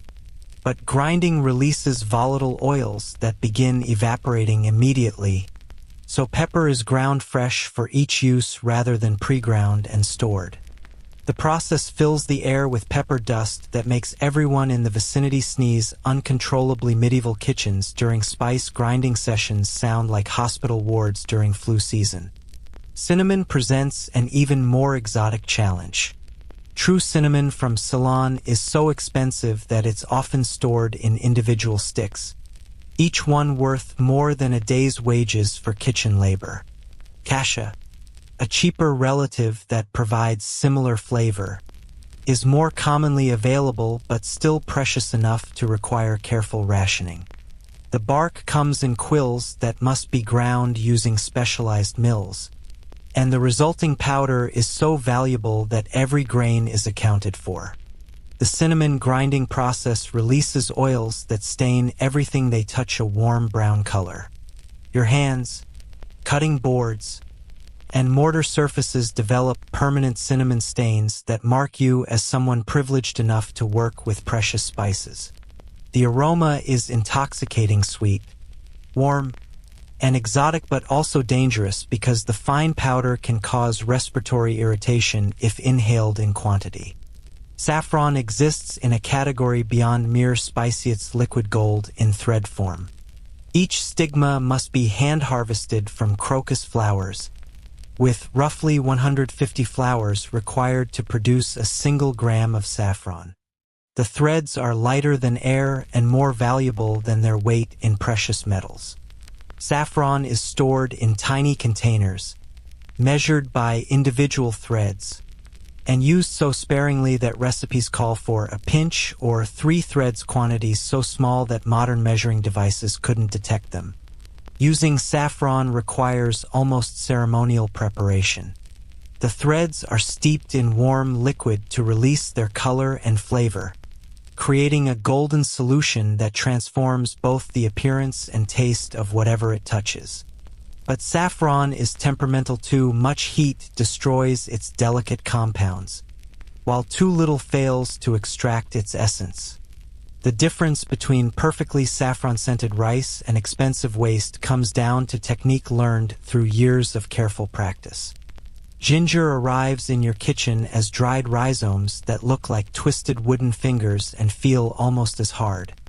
Fresh ginger was unknown in medieval Europe. The spice had to survive months of travel from Asian sources, during which it was dried, preserved, and often treated with various chemicals to prevent spoilage. The resulting product is intensely concentrated, requiring careful grinding and judicious use to avoid overwhelming other flavors. Grinding ginger is a workout that tests both equipment and endurance. The dried rhizomes are tough enough to damage poorly made mills and hard enough to require significant physical effort to reduce to powder. The process releases volatile oils that burn the eyes and nose, creating an experience that's part cooking preparation and part endurance test. Medieval recipes often call for ginger to be soaked before grinding to soften the tough fibers and make processing more manageable. Cloves arrive as tiny nail-shaped flower buds that pack enormous flavor intensity. Like most medieval spices, they're expensive enough to be counted individually rather than measured by volume. The oil content is so high that cloves can be pressed to release aromatic liquids used in perfumes and medicines. In cooking, a single clove can flavor an entire pot of stew, making precision crucial and waste catastrophic. The preservation of cloves requires careful storage in airtight containers that protect them from moisture and pests. Properly stored cloves can maintain their potency for years, but exposure to air or humidity quickly degrades their quality. You learn to judge clove freshness by pressing them with a fingernail. Fresh cloves release oil that you can feel, while old ones feel dry and brittle. Nutmeg and mace come from the same tree but require different treatment and provide different flavors. Nutmeg is the seed, hard as a stone and requiring specialized graters to reduce to powder. Mace is the aril that surrounds the seed, more delicate but equally expensive. Both spices contain compounds that are mildly psychoactive in large quantities, making them not just expensive seasonings but potentially dangerous substances that require careful handling. The nutmeg graters used in medieval kitchens are works of art in themselves, finely perforated metal surfaces that can reduce the hard seeds to powder without destroying the delicate oils that provide flavor. The grating process requires patience and pressure, and the resulting powder is so potent that recipes typically call for amounts measured by the pinch or even individual grain. Salt occupies a unique position in the medieval spice hierarchy. It's absolutely essential but also heavily taxed and regulated. Different types of salt provide different flavors and preservation properties. Sea salt from evaporated seawater has a different character than rock salt mined from underground deposits. Some regions produce colored salts that are prized for their unique mineral content and visual appeal. The economics of salt shaped medieval politics and trade in ways that modern people can barely comprehend. Salt taxes funded governments, salt monopolies enriched merchants, and salt shortages could cause social unrest. The phrase "worth his salt" comes from this period when salt was literally used as currency and salary payments. In your kitchen, salt is simultaneously the most common and most regulated ingredient. Salt preservation techniques require understanding the different grades and types available. Coarse salt for initial meat curing, fine salt for seasoning, and flavored salts infused with herbs for special applications. Each type has optimal uses, and using the wrong salt for a particular application can ruin expensive ingredients or create preservation failures that waste precious proteins. Sugar, when available at all, comes in massive cone-shaped loaves that are harder than rock and more expensive than silver. These sugar loaves require special tool sugar nips and hammers to break off usable pieces. The resulting chunks must be ground to powder using mortars and pestles, and the process is so labor-intensive that sugar use is reserved for the most special occasions and most important guests. The color of medieval sugar ranges from white to deep brown depending on the refining process and source materials. The whiter the sugar, the more expensive it is, as each stage of refining adds cost and complexity. Brown sugars contain molasses and other compounds that provide more complex flavors, but are considered inferior to the pure white varieties that demonstrate maximum processing and expense. Honey serves as the primary sweetener for most medieval cooking, but even honey comes in grades and varieties that affect both cost and application.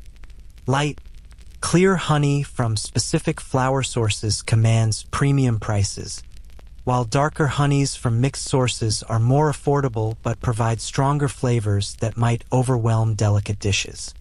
Crystallized honey requires warming to return to liquid form, and the heating process must be carefully controlled to avoid destroying the honey's beneficial properties.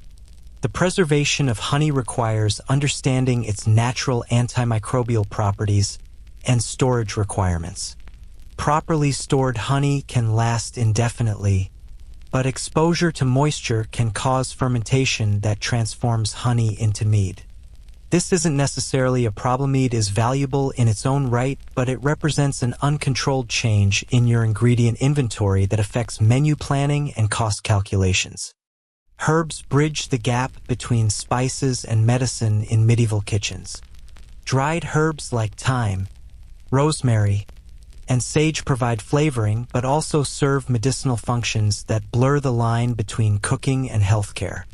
The same herbs that season meat might be used to treat digestive problems, respiratory infections, or other ailments.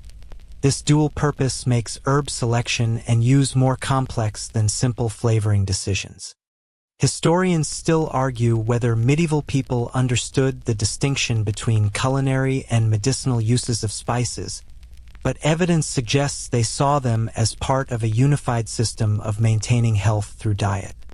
The medieval concept of humoral medicine held that foods and spices had inherent properties: hot, cold, wet, dry, that could balance bodily humors and maintain or restore health. The storage and organization of spices require systems that would impress modern inventory managers. Each spice has optimal storage conditions. Some need to be kept dry. Others benefit from slight moisture. Some require protection from light. Others need air circulation. Cedar chests, pottery jars, leather pouches, and wooden boxes all serve specific storage functions for different spice types. Spice authentication becomes crucial when you're working with substances worth more than gold. Unscrupulous traders might adulterate expensive spices with cheaper substitutes, dye common spices to resemble expensive ones, or sell old, degraded spices as fresh imports.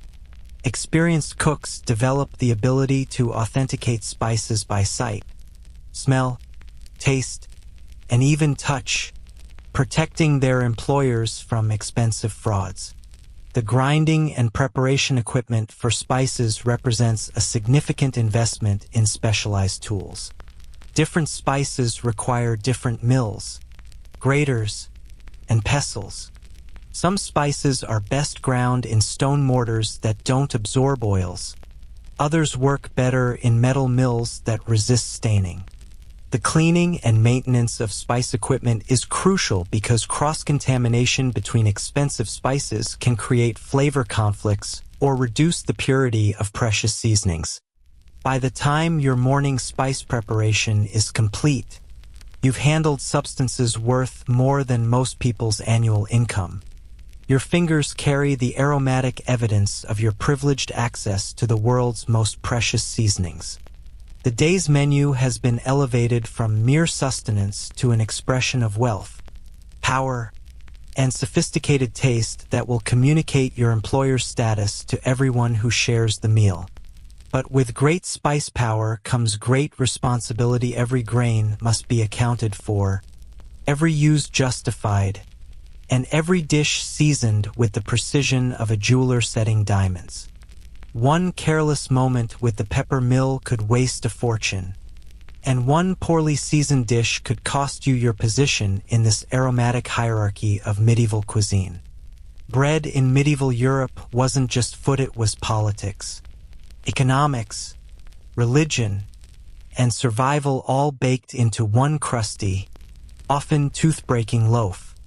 You're about to discover why medieval bakers were among the most regulated, suspected, and occasionally executed professionals in society, and why the phrase daily bread carried weight that modern people can barely comprehend. Your relationship with bread begins before dawn with the most crucial decision of the day. What type of flour will you use? And more importantly, what type can you afford? The medieval grain hierarchy was as rigid as social class, and the bread on your table announced your status louder than any coat of arms. At the top sat pure white wheat flour, so expensive and labor-intensive to produce that it was literally called wastel, or pain de main, bread fit for nobility. This flour has been sifted through increasingly fine cloth screens, winnowed by hand to remove every trace of bran and germ, and processed to an almost supernatural whiteness that represents hours of skilled labor.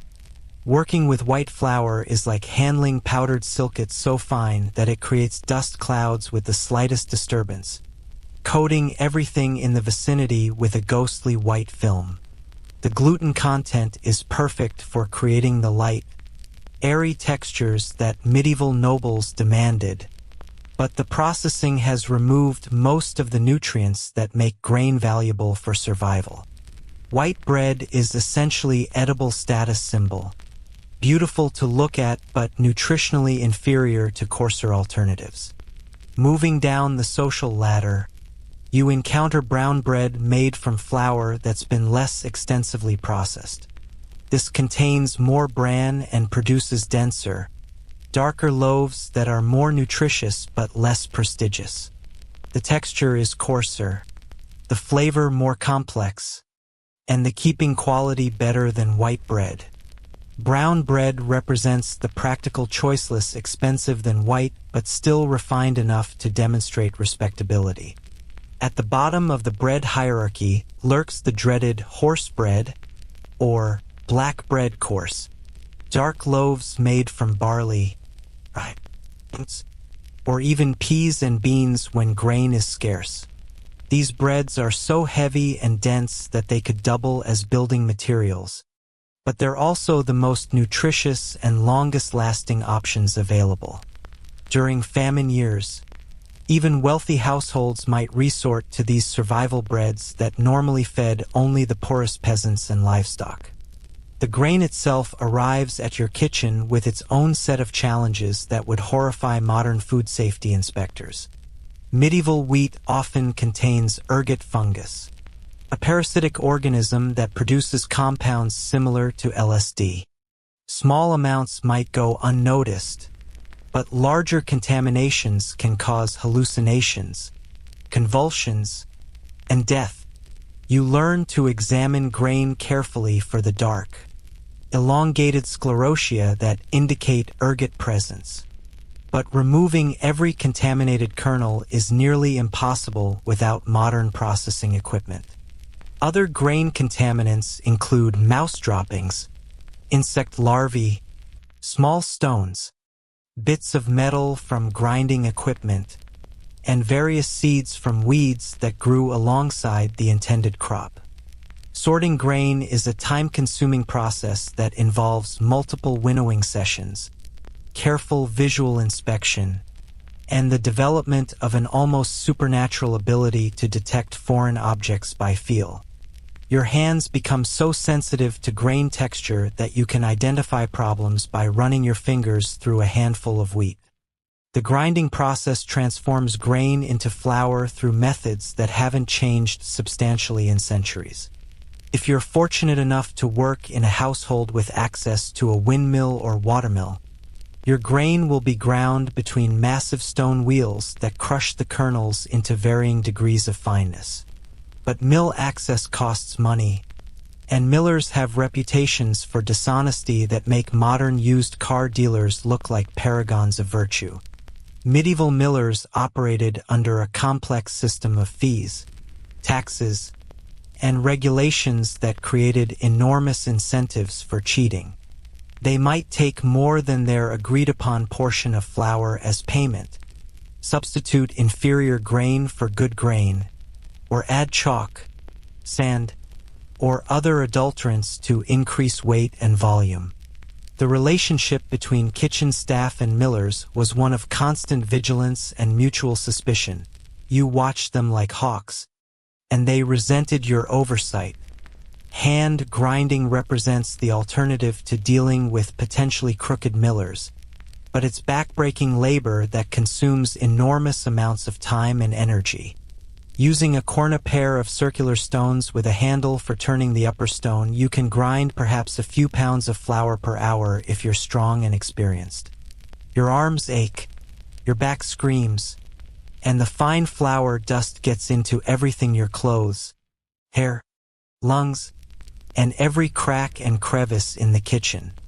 The quality of hand-ground flour varies dramatically depending on your technique, the condition of your grinding stones, and your tolerance for physical exhaustion. Coarse grinding produces meal suitable for porridge and rough breads.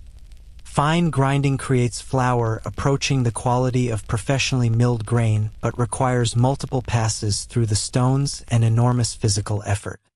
The grinding stones themselves require periodic redressing with special picks and hammers to maintain their grinding surfaces. Sifting flour through increasingly fine screens separates different grades of meal and flour, but this process is both labor-intensive and wasteful. The finest screens are made from silk or very fine linen, expensive materials that tear easily and require careful maintenance. Coarser screens use wool cloth or horsehair, materials that are more durable but less effective at creating fine separations. Each sifting stage removes material and reduces yield, making fine flour exponentially more expensive than coarse meal. Yeast management in medieval kitchens requires understanding fermentation principles that weren't scientifically explained until centuries later. Wild yeast cultures are captured from the air, cultivated in flour and water starters, and maintained through careful feeding and temperature control. These starter cultures, called farm, when derived from beer brewing, or leaven, when maintained separately, are living organisms that require constant attention to remain viable. A successful yeast starter is a kitchen treasure that represents weeks or months of careful cultivation. The culture develops its own unique flavor profile based on the local wild yeasts, the flour used for feeding, and the environmental conditions where it's maintained. Losing a starter culture means starting over from scratch, a process that can take weeks and produces inconsistent results until the culture stabilizes. Temperature control for yeast cultivation relies entirely on environmental management and practical experience. Too cold and the yeast becomes dormant. Too hot and it dies. The optimal range requires finding warm spots near but not too near the fire, using the residual heat from cooling ovens, or wrapping starter containers in wool to maintain steady temperatures. Medieval bakers developed an intuitive understanding of fermentation that rivaled modern scientific knowledge. The bread-making process itself unfolds in stages that test both physical endurance and technical skill. Mixing flour with liquid, usually ale, small beer, or water creates a shaggy mass that must be kneaded into smooth, elastic dough. Kneading medieval dough is far more challenging than working with modern flour because the wheat varieties and processing methods produce gluten with different characteristics than contemporary grain. Medieval wheat had lower protein content and different gluten structure than modern varieties, requiring longer kneading times and different techniques to develop proper texture. The dough feels different under your hands, sometimes more sticky, sometimes more resistant, often less predictable than modern dough. You learn to read dough by feel, adjusting hydration and kneading technique based on how the dough responds to manipulation. The kneading process is a full-body workout that builds specific muscle groups and leaves you exhausted after processing large batches. Your forearms burn from the constant pushing and folding, your shoulders ache from the repetitive motions, and your lower back protests from leaning over low work surfaces. Large households might require dozens of loaves daily, meaning hours of continuous kneading that tests human endurance limits. Shaping loaves requires skills that take years to master because medieval bread molds and pans are rare and expensive. Most bread is free-formed on flat surfaces, requiring techniques that prevent spreading and create attractive shapes that won't collapse during baking. Round loaves must be shaped to maintain their form throughout rising and baking. Long loaves need internal structure that prevents them from flattening into pancakes. The rising process depends entirely on environmental conditions that change hourly. Warm weather accelerates fermentation, potentially causing overproof dough that collapses during baking.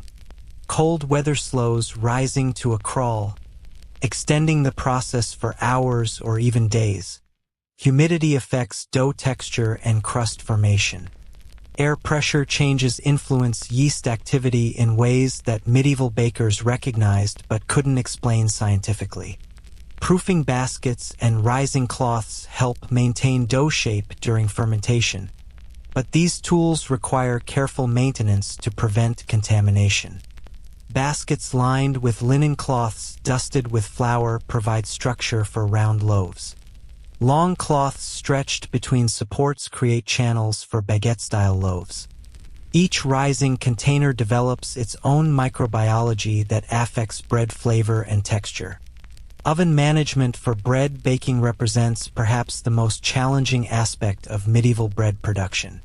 The massive stone ovens used for bread require hours of firing to reach proper temperature, enormous amounts of fuel to heat the stone mass, and precise timing to coordinate multiple baking stages.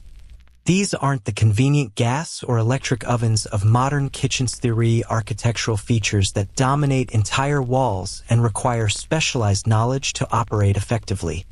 Heating a bread oven begins with building fires directly inside the baking chamber, using carefully selected wood that burns hot and clean. Hardwoods like oak and beech provide sustained heat that penetrates deep into the stone structure. The fire burns for hours, gradually heating the stone walls and floor to temperatures that will sustain multiple baking sessions.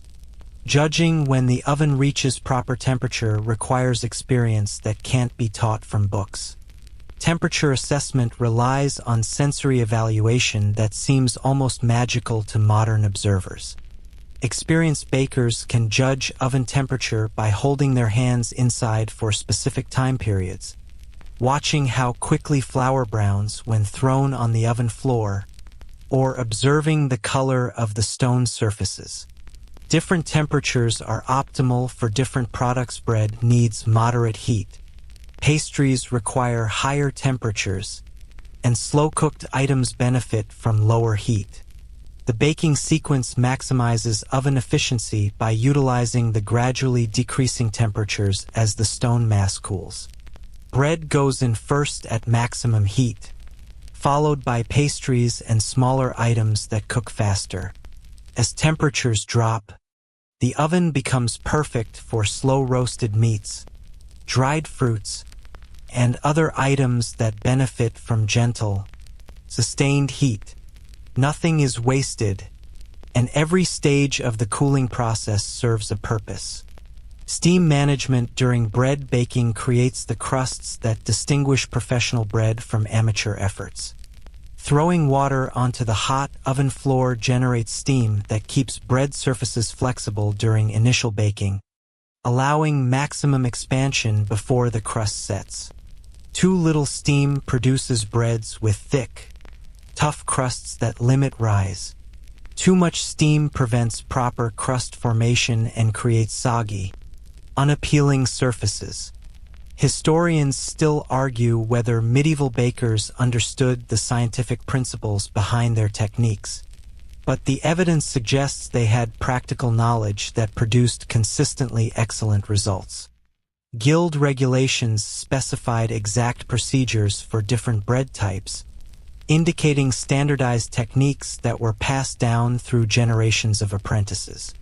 The quality of medieval bread, when properly made, apparently rivaled anything produced today. The cooling and storage of finished bread presents challenges in environments without modern packaging materials. Bread must cool completely before storage to prevent condensation that promotes mold growth, but it must also be protected from pests, moisture, and contamination. Large loaves are stored in dedicated bread cupboards with ventilation that allows air circulation while excluding insects and rodents. Bread preservation involves techniques that extend storage life without artificial preservatives.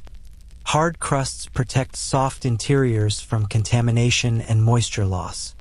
Some breads are deliberately overbaked to create twice-baked products similar to modern biscotti that can survive months of storage. Others are stored in controlled environments that maintain optimal humidity levels for extended freshness.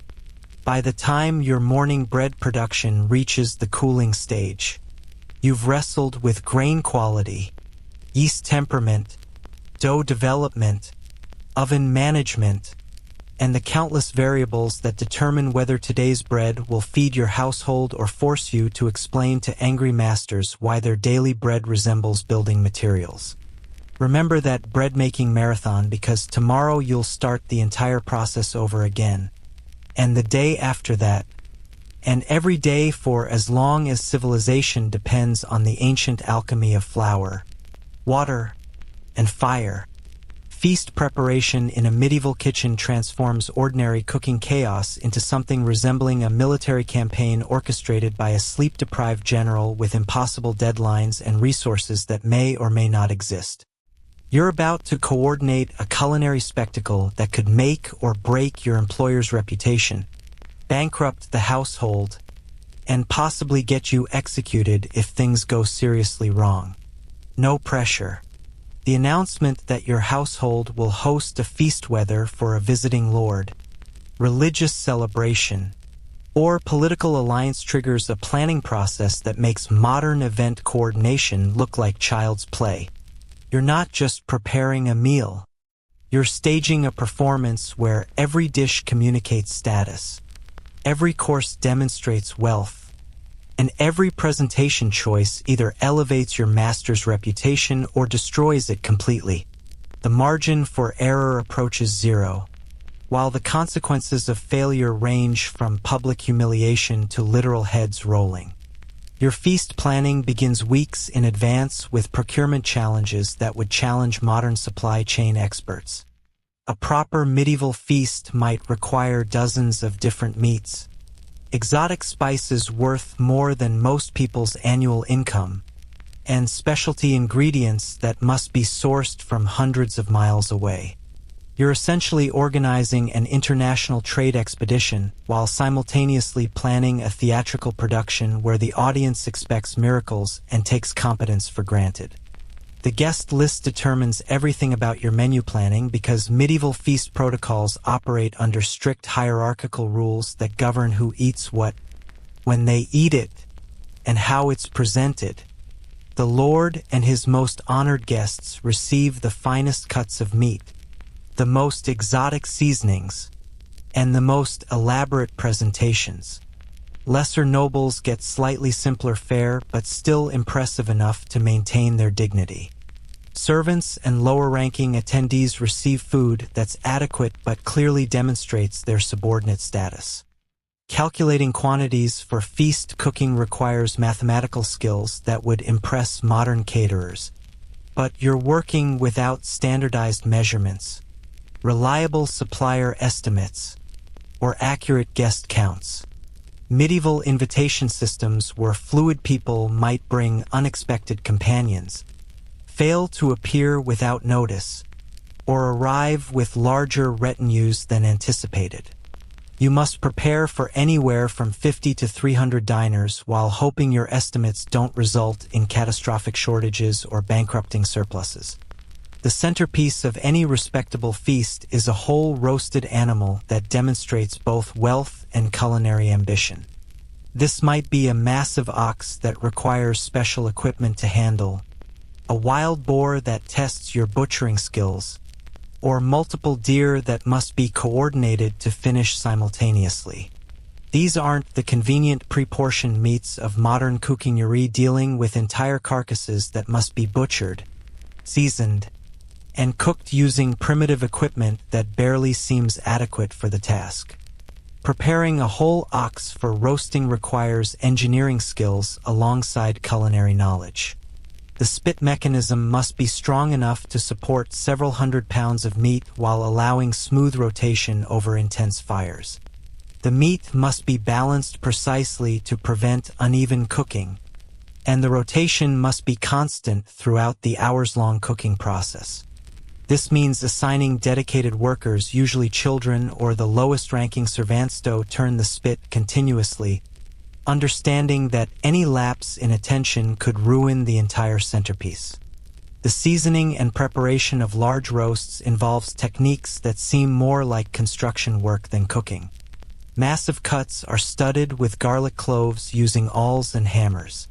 Herb pastes are forced into incisions created with long knives. Salt is applied in quantities that would supply a modern family for months. The entire process requires ladders to reach the top of large roasts, ropes and pulleys to move heavy pieces, and coordination between multiple workers to complete tasks that no individual could manage alone. Multiple cooking fires must be established and maintained at different intensities to handle the various components of feast menus. One fire blazes at maximum heat for searing and quick cooking. Another maintains moderate temperatures for roasting. A third provides gentle heat for delicate sauces and warming finished dishes. Each fire requires dedicated attention throughout the cooking process, meaning you need experienced workers who can manage complex tasks while monitoring their assigned flames. The logistics of fuel consumption during feast preparation strain household resources to their limits. A single day's feast cooking might consume wood supplies that normally last a week, requiring advanced planning and additional procurement that affects the household budget for months. The fires must burn continuously throughout the preparation period, often starting days before the actual feast and continuing until the last dishes are served. Sauce preparation for feasts involves creating dozens of different condiments, gravies, and flavor enhancers that complement specific dishes while demonstrating culinary sophistication. Medieval sauces relied heavily on expensive spices, rare ingredients, and complex preparation techniques that required skilled workers and precise timing. These weren't simple pan-gravies, they were elaborate productions involving multiple ingredients that had to be balanced, reduced, strained, and finished with ingredients that cost fortunes. The famous sauce vert might contain herbs, spices, vinegar, wine, and exotic ingredients like verjuice or imported citrus that must be combined in precise proportions to achieve the desired color, consistency, and flavor. Creating sufficient quantities for a large feast requires scaling up recipes that were originally designed for small batches, a process that often fails spectacularly because medieval cooking techniques don't always scale proportionally. Bread production for feasts requires coordinating multiple types of loaves that serve different purposes and appeal to different social ranks. The high table receives pure white bread shaped into decorative forms that serve as both food and table decoration. Lower tables get brown bread that's nutritious but less prestigious. Trencher-stick slices of stale bread that serve as plates must be prepared in advance using specific recipes that create absorbent surfaces capable of soaking up sauces without disintegrating. The timing coordination for feast service tests management skills that would challenge modern restaurant operations. Different dishes require different cooking times, but everything must arrive at the serving area simultaneously and at optimal temperatures. This means starting some preparations days in advance while timing others to finish at the exact moment of service. Medieval cooks developed complex scheduling systems based on experience, intuition, and careful observation of cooking processes. Side dishes and accompaniments multiply the complexity exponentially because each major course might be accompanied by 6 or 8 different vegetables, grains, or specialty preparations. These aren't simple steamed vegetables theory, elaborate productions involving stuffing, seasoning, special cooking techniques, and presentations that demonstrate creativity and skill. Each side dish requires its own preparation schedule, equipment allocation, and skilled worker assignment. Pastry work for feasts pushes medieval cooking technology to its absolute limits. Elaborate pies might contain multiple types of meat arranged in decorative patterns, covered with pastry lids that incorporate heraldic designs or artistic flourishes. These productions require specialized tools, artistic skills, and structural engineering knowledge to create presentations that survive transportation from kitchen to table while maintaining their visual impact. The legendary subtleties, elaborate decorative pieces that appeared between courses blur the line between cooking and art. These might be pastry castles complete with flags and detailed architecture, roasted peacocks redressed in their own feathers to appear alive, or sugar sculptures that demonstrate the household's access to the world's most expensive sweetener. Creating subtleties requires artistic talents that go far beyond ordinary cooking skills. Service coordination involves moving dozens of dishes from kitchen to dining hall using systems that minimize heat loss while preventing accidents that could destroy hours of work. Medieval kitchens were often located away from dining areas for fire safety, meaning food had to travel through corridors, upstairs, and across courtyards while maintaining serving temperatures and visual appeal.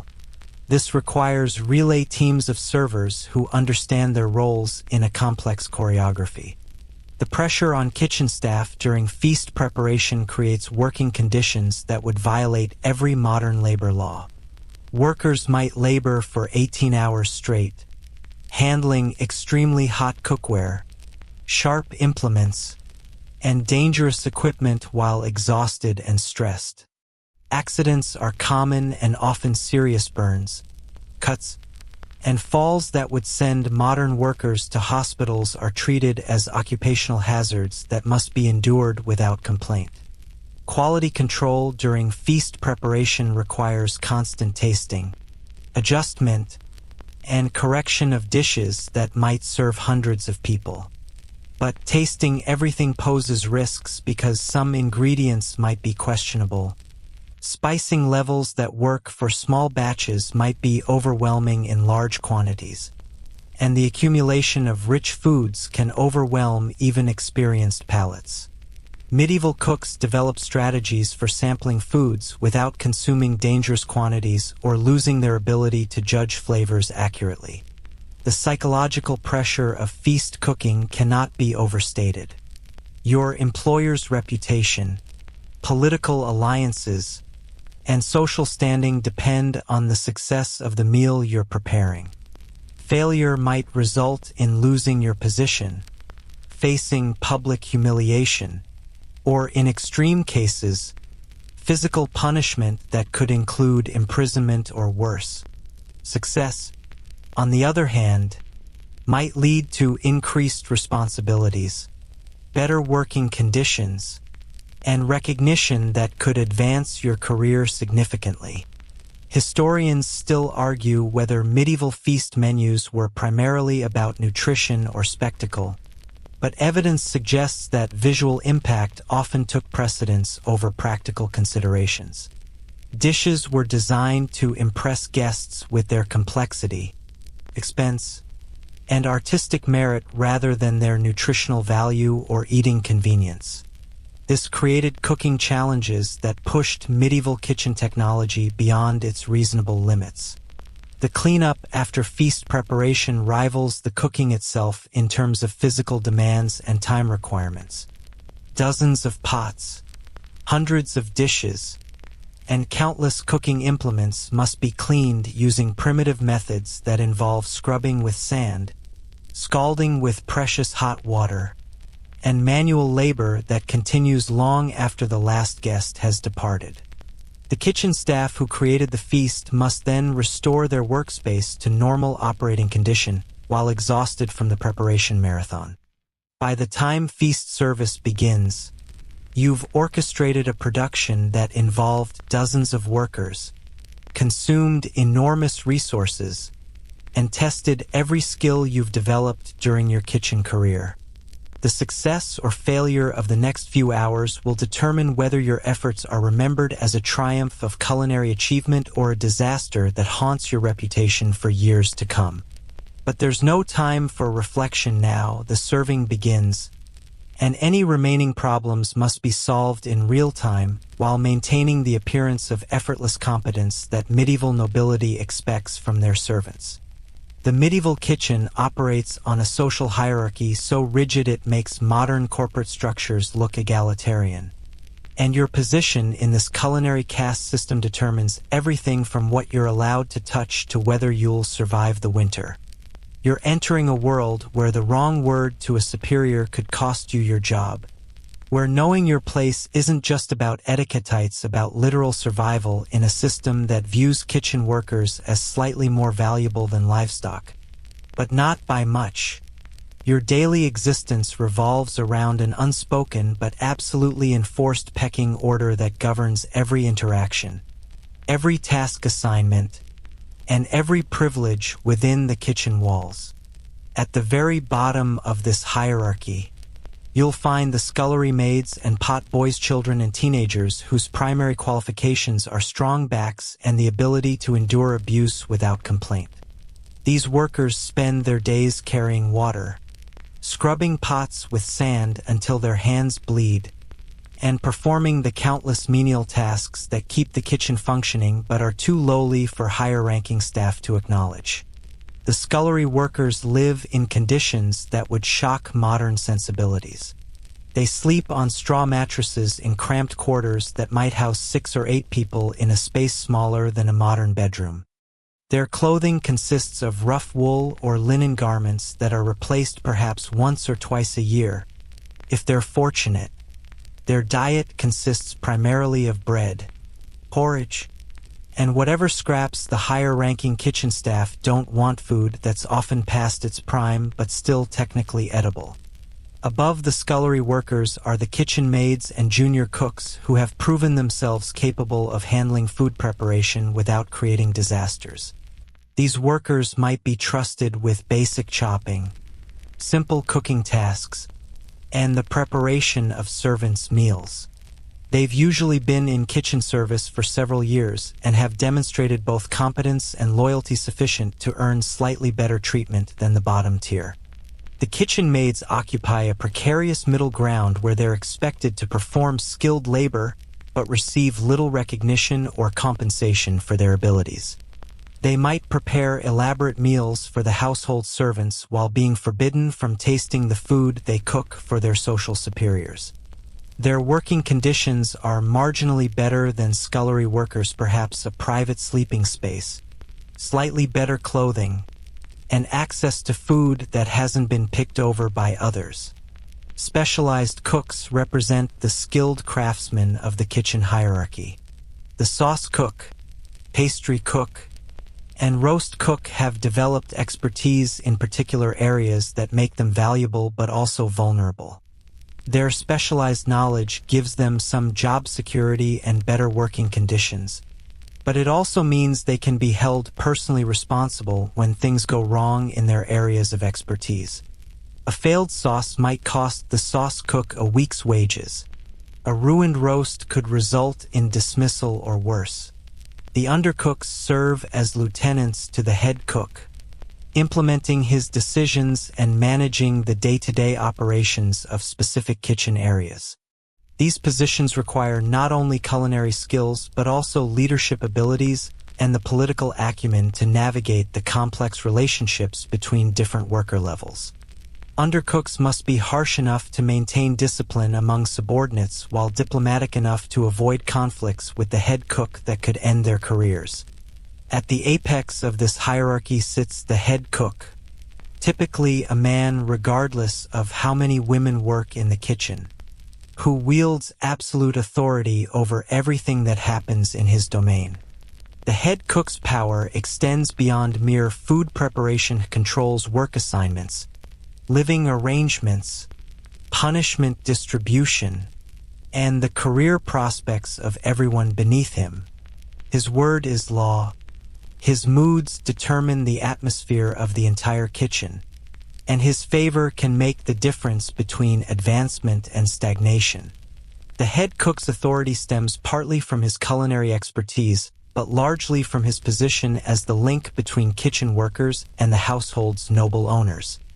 He speaks directly with the lord or steward, translates their demands into kitchen operations, and bears personal responsibility for the success or failure of every meal served. This enormous pressure often creates tyrannical behavior that cascades down through the hierarchy, as each level takes out their frustrations on those below them. The relationship between kitchen hierarchy and household rank creates complex dynamics that govern daily interactions. Kitchen workers are generally considered superior to field laborers and general servants, but inferior to household staff who work directly with the noble family. This creates a middle-tier status that comes with both privileges and restrictions: better food and housing than outdoor workers, but constant reminders of their lowly position relative to chambermaids, personal servants, and administrative staff. Gender roles within the kitchen hierarchy reflect broader medieval attitudes toward women's capabilities and social value. While women might outnumber men in kitchen work, they rarely achieve the highest positions of authority. Female cooks are often relegated to preparing meals for women and children, handling dairy work, or managing specific areas like herb gardens and poultry care. Male cooks control the preparation of meat dishes, manage the most important cooking fires, and interface with suppliers and household officials. The apprenticeship system that governs advancement through kitchen ranks operates like a medieval version of hazing combined with vocational training. New workers might spend months or even years performing menial tasks before being allowed to handle actual food preparation. The progression from pot scrubbing to vegetable chopping to simple cooking takes years of demonstrated competence, absolute obedience, and the kind of political awareness that keeps you out of trouble with superiors. Apprentice advancement depends not just on skill development but on the complex relationships between workers at different levels. Senior workers might mentor promising apprentices, but they might also sabotage rivals who threaten their own positions.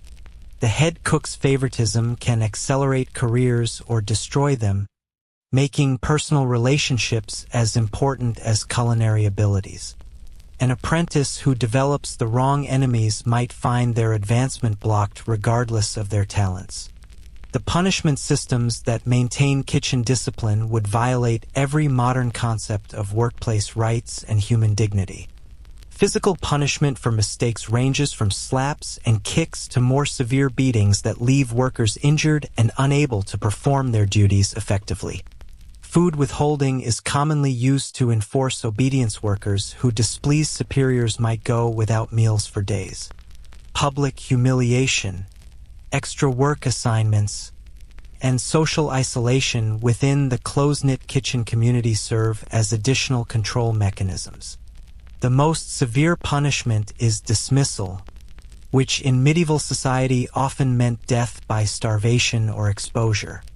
Kitchen workers who lose their positions rarely find equivalent work elsewhere, especially if they're dismissed for cause rather than economic necessity.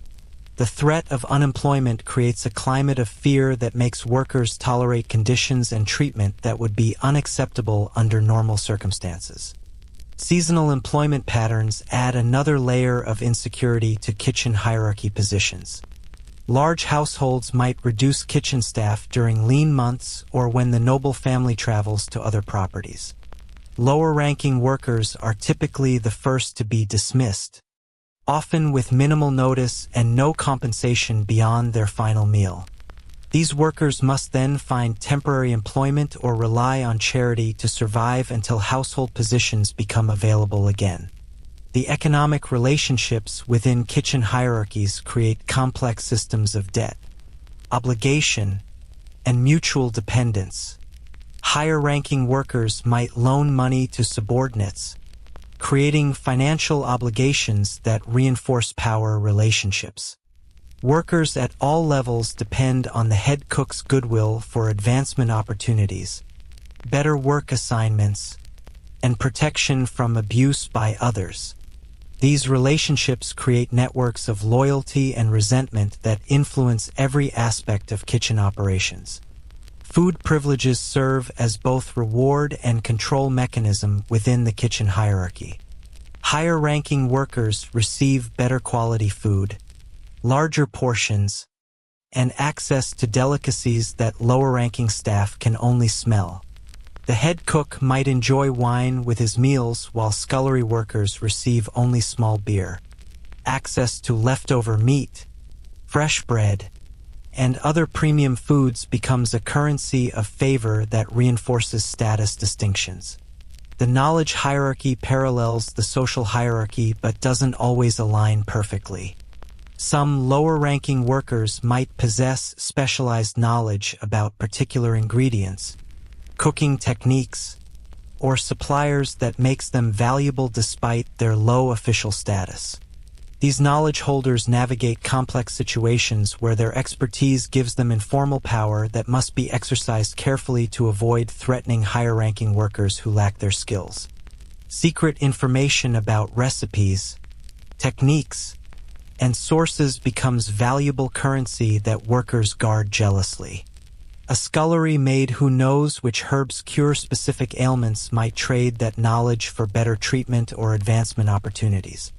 Workers who understand the preferences of important household members can leverage that information to improve their positions within the hierarchy. The living arrangements for kitchen workers reflect and reinforce social distinctions with architectural precision. Higher-ranking workers enjoy private or semi-private sleeping spaces, while lower-ranking staff share large communal rooms with minimal privacy. Bedding quality, storage space, and access to washing facilities all vary according to hierarchical position. These physical conditions constantly remind workers of their place in the social order. Personal property ownership among kitchen workers is severely limited by both economic constraints and social expectations. Lower-ranking workers might own only the clothes they wear and perhaps a single eating bowl or spoon. Higher-ranking staff might accumulate small luxuries like better tools, additional clothing, or personal items that demonstrate their elevated status. The head cook might own substantial personal property, including cooking equipment, books, or even livestock. Historians still argue whether kitchen hierarchies provided opportunities for social mobility or simply reinforced existing class structures. But evidence suggests that exceptional individuals could occasionally advance beyond their birth stations through kitchen service. Stories exist of kitchen workers who demonstrated such remarkable abilities that they earned promotions to household administrative positions or even achieved recognition from noble employers that improved their social status permanently. The training and education available to kitchen workers varies dramatically by hierarchical level, but is generally limited to practical skills rather than literacy or broader knowledge. Lower-ranking workers learn through observation and trial and error, often without formal instruction. Higher-ranking workers might receive more systematic training in specialized techniques, but even the head cook rarely has access to written recipes or formal culinary education. Health and safety protections for kitchen workers are virtually non-existent, and the hierarchical system often prioritizes production over worker welfare. Lower-ranking workers bear the greatest risks because they handle the most dangerous tasks with the least training and protection. Burns, cuts, and other injuries are treated as occupational hazards that workers must endure without complaint or compensation. The retirement prospects for kitchen workers depend entirely on their hierarchical position and personal relationships within the household.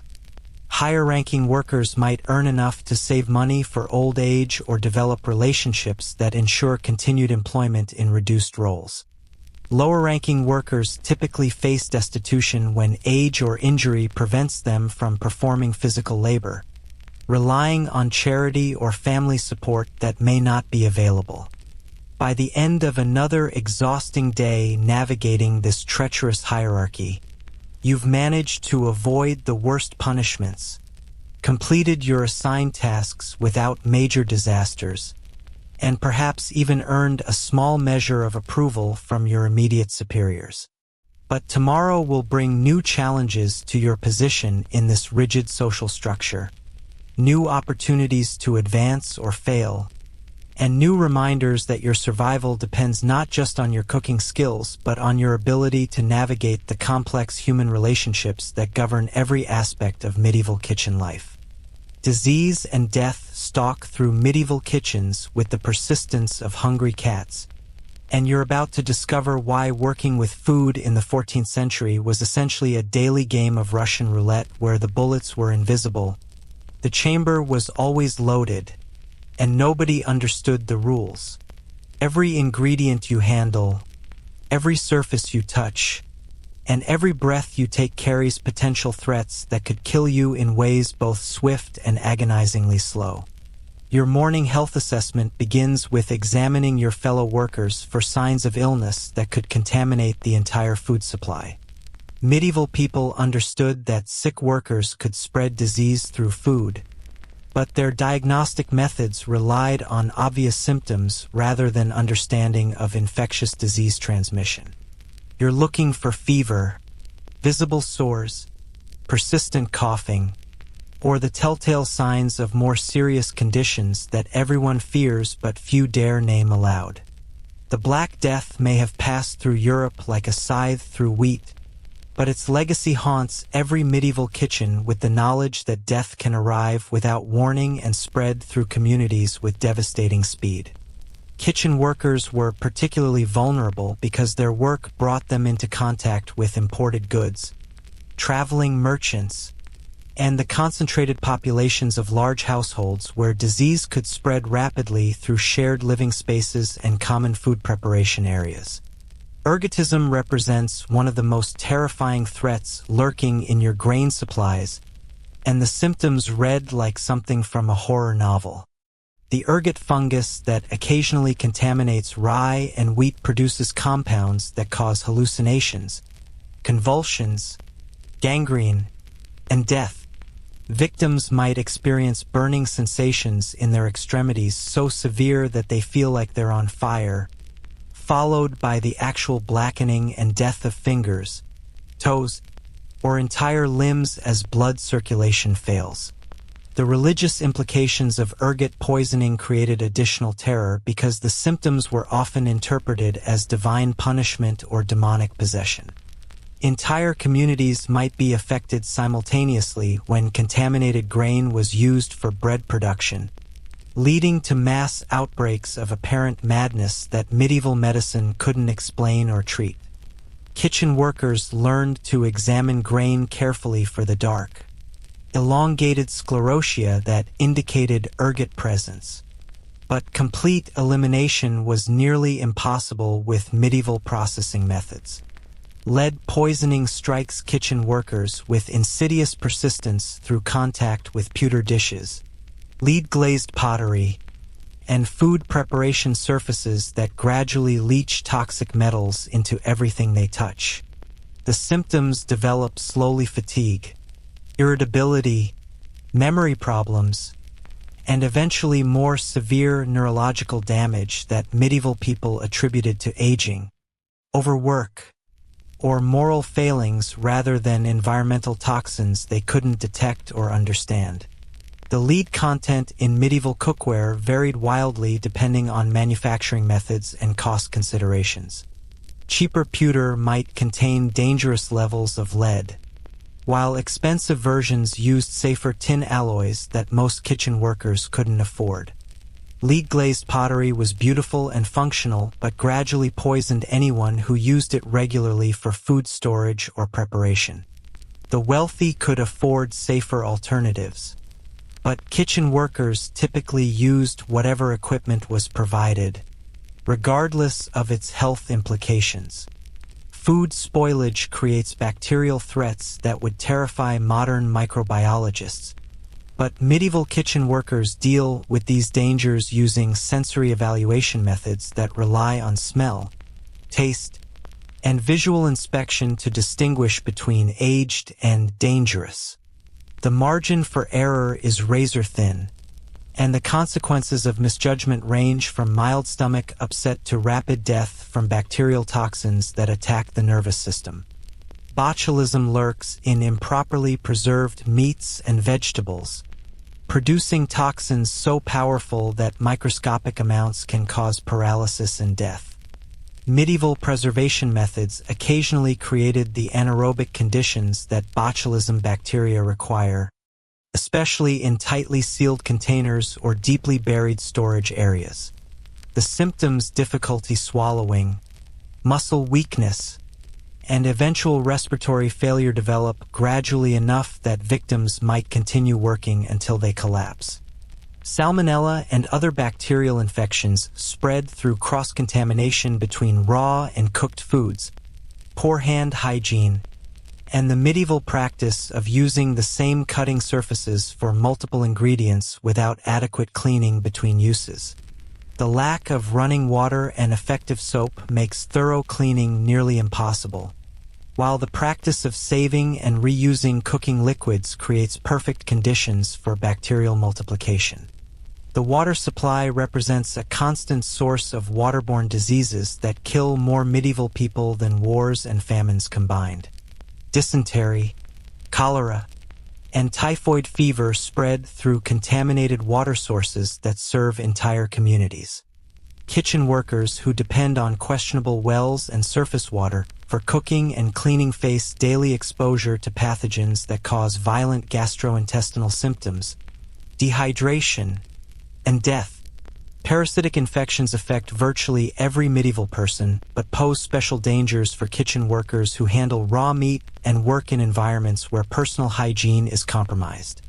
Intestinal worms, liver flukes, and other parasites cause chronic illness that weakens workers and makes them more susceptible to other diseases. The symptoms: malnutrition despite adequate food intake, fatigue, and digestive problems are often attributed to laziness or moral failings rather than treatable medical conditions. Trichinosis from undercooked pork creates particularly horrifying symptoms as parasitic larvae migrate through muscle tissue, causing intense pain, fever, and potentially fatal complications. Medieval people recognized that pork carried special risks and developed cooking methods designed to ensure thorough heating. But the correlation between adequate cooking and safety wasn't always understood or consistently applied. Respiratory diseases flourish in the smoke-filled environments of medieval kitchens where workers constantly inhale wood smoke, flour dust, and other airborne particles that damage lung tissue and create conditions favorable for bacterial infections.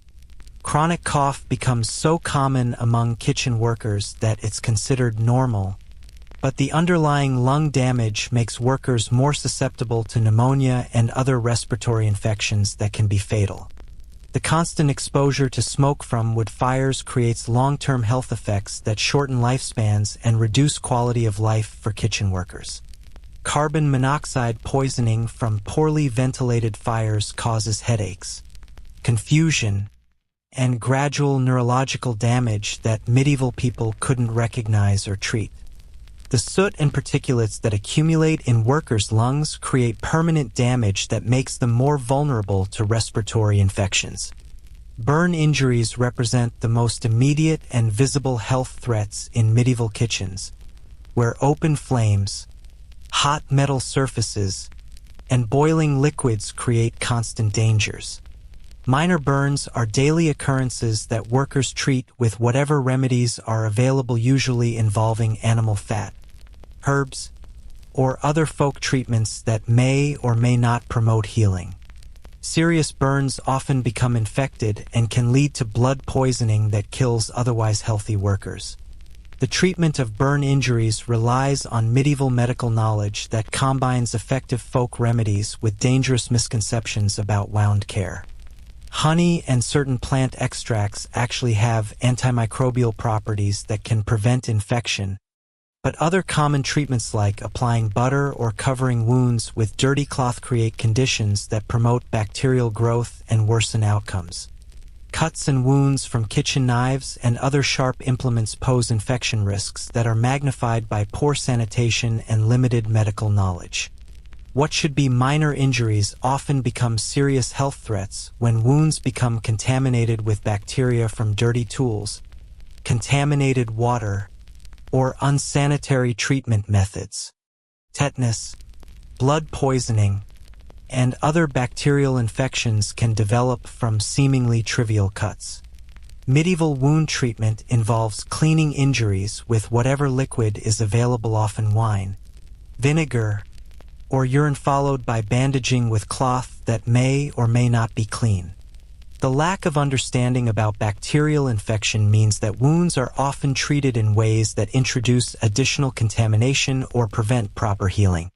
Nutritional deficiencies affect kitchen workers despite their access to food because their diets, while adequate in quantity, often lack essential nutrients.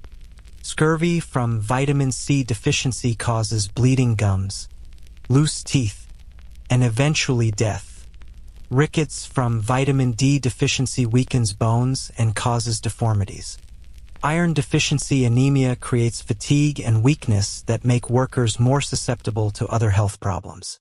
The irony of malnutrition among food workers reflects the social hierarchies that govern food distribution rather than food availability. Kitchen workers might prepare elaborate meals containing diverse nutrients while their own diets consist primarily of bread, porridge, and occasional scraps that lack essential vitamins and minerals. Workplace accidents in medieval kitchens range from minor cuts and burns to catastrophic injuries that kill or permanently disable workers. Heavy cauldrons can crush limbs if they fall. Sharp tools can sever fingers or hands, and slippery floors can cause falls that result in broken bones or head injuries. The lack of safety equipment or procedures means that workers rely entirely on experience and luck to avoid serious accidents. The treatment of workplace injuries depends on the severity of the injury and the worker's position in the kitchen hierarchy. Minor injuries are typically treated by fellow workers using whatever remedies are available. Serious injuries might receive attention from local healers or physicians if the worker is valuable enough to justify the expense. Fatal injuries are often attributed to divine will or personal carelessness rather than workplace hazards that could be prevented.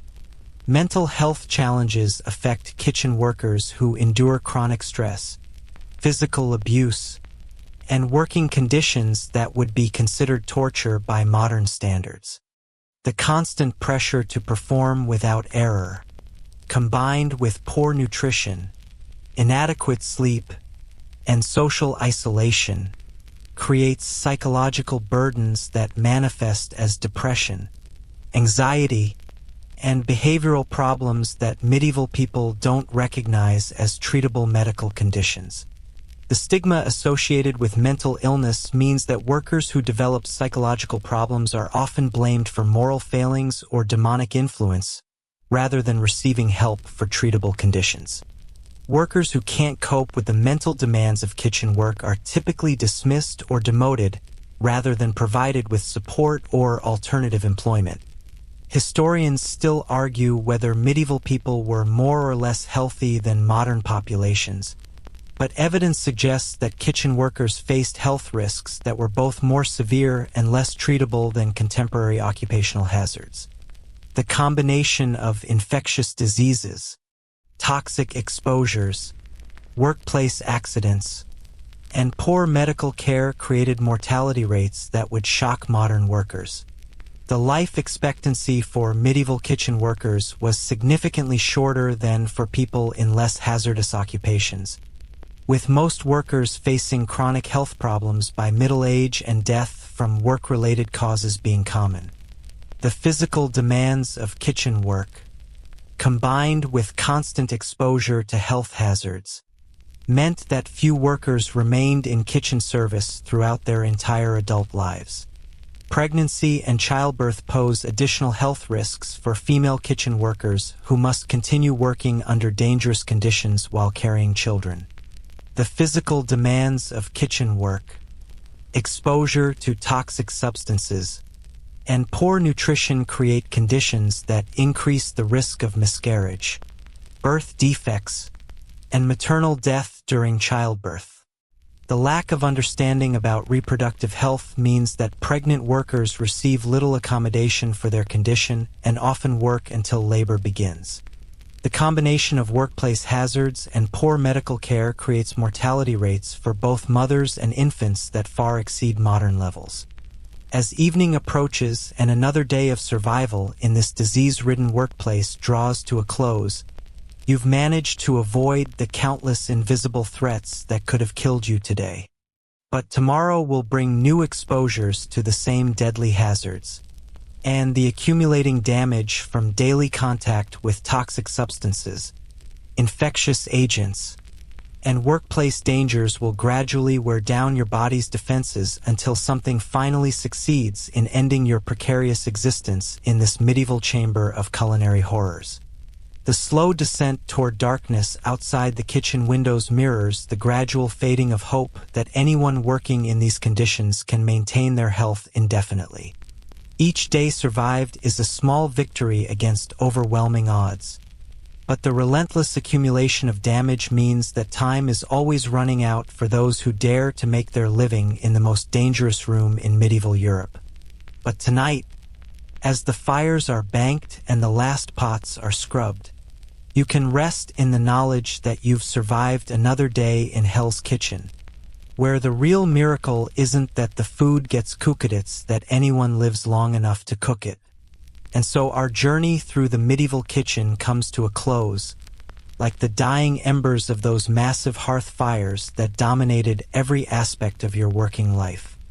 As you settle deeper into your modern comfort, let the weight of appreciation wash over you for the simple miracle of turning a dial to control heat, opening a tap for clean water, and reaching for ingredients that won't kill you. Those medieval kitchen workers, struggling through their dangerous days with such primitive tools and deadly conditions, somehow managed to create the foundation of all the culinary traditions we still cherish today. Their techniques, born from necessity and refined through suffering, gave birth to the cooking methods that eventually evolved into the safe, convenient kitchens we know now. The smoke has cleared from those ancient hearths. The last bucket has been carried from the well, and the final loaf has been pulled from the stone ovens. The workers who survived their shifts in those treacherous kitchens have long since found their rest, but their legacy lives on in every meal we prepare without fear, every spice we use without counting the cost, and every moment we spend cooking in safety rather than survival mode. Sleep now, knowing that your own kitchen adventures, no matter how challenging they might seem, pale in comparison to the daily ordeal faced by those brave souls who literally risked their lives to feed their communities. Let the gentle hum of modern appliances lull you into dreams where water flows freely, fires obey commands, and no one ever has to wrestle with a medieval hearth just to make breakfast. Sweet dreams, modern survivors of the kitchen, you've earned your rest.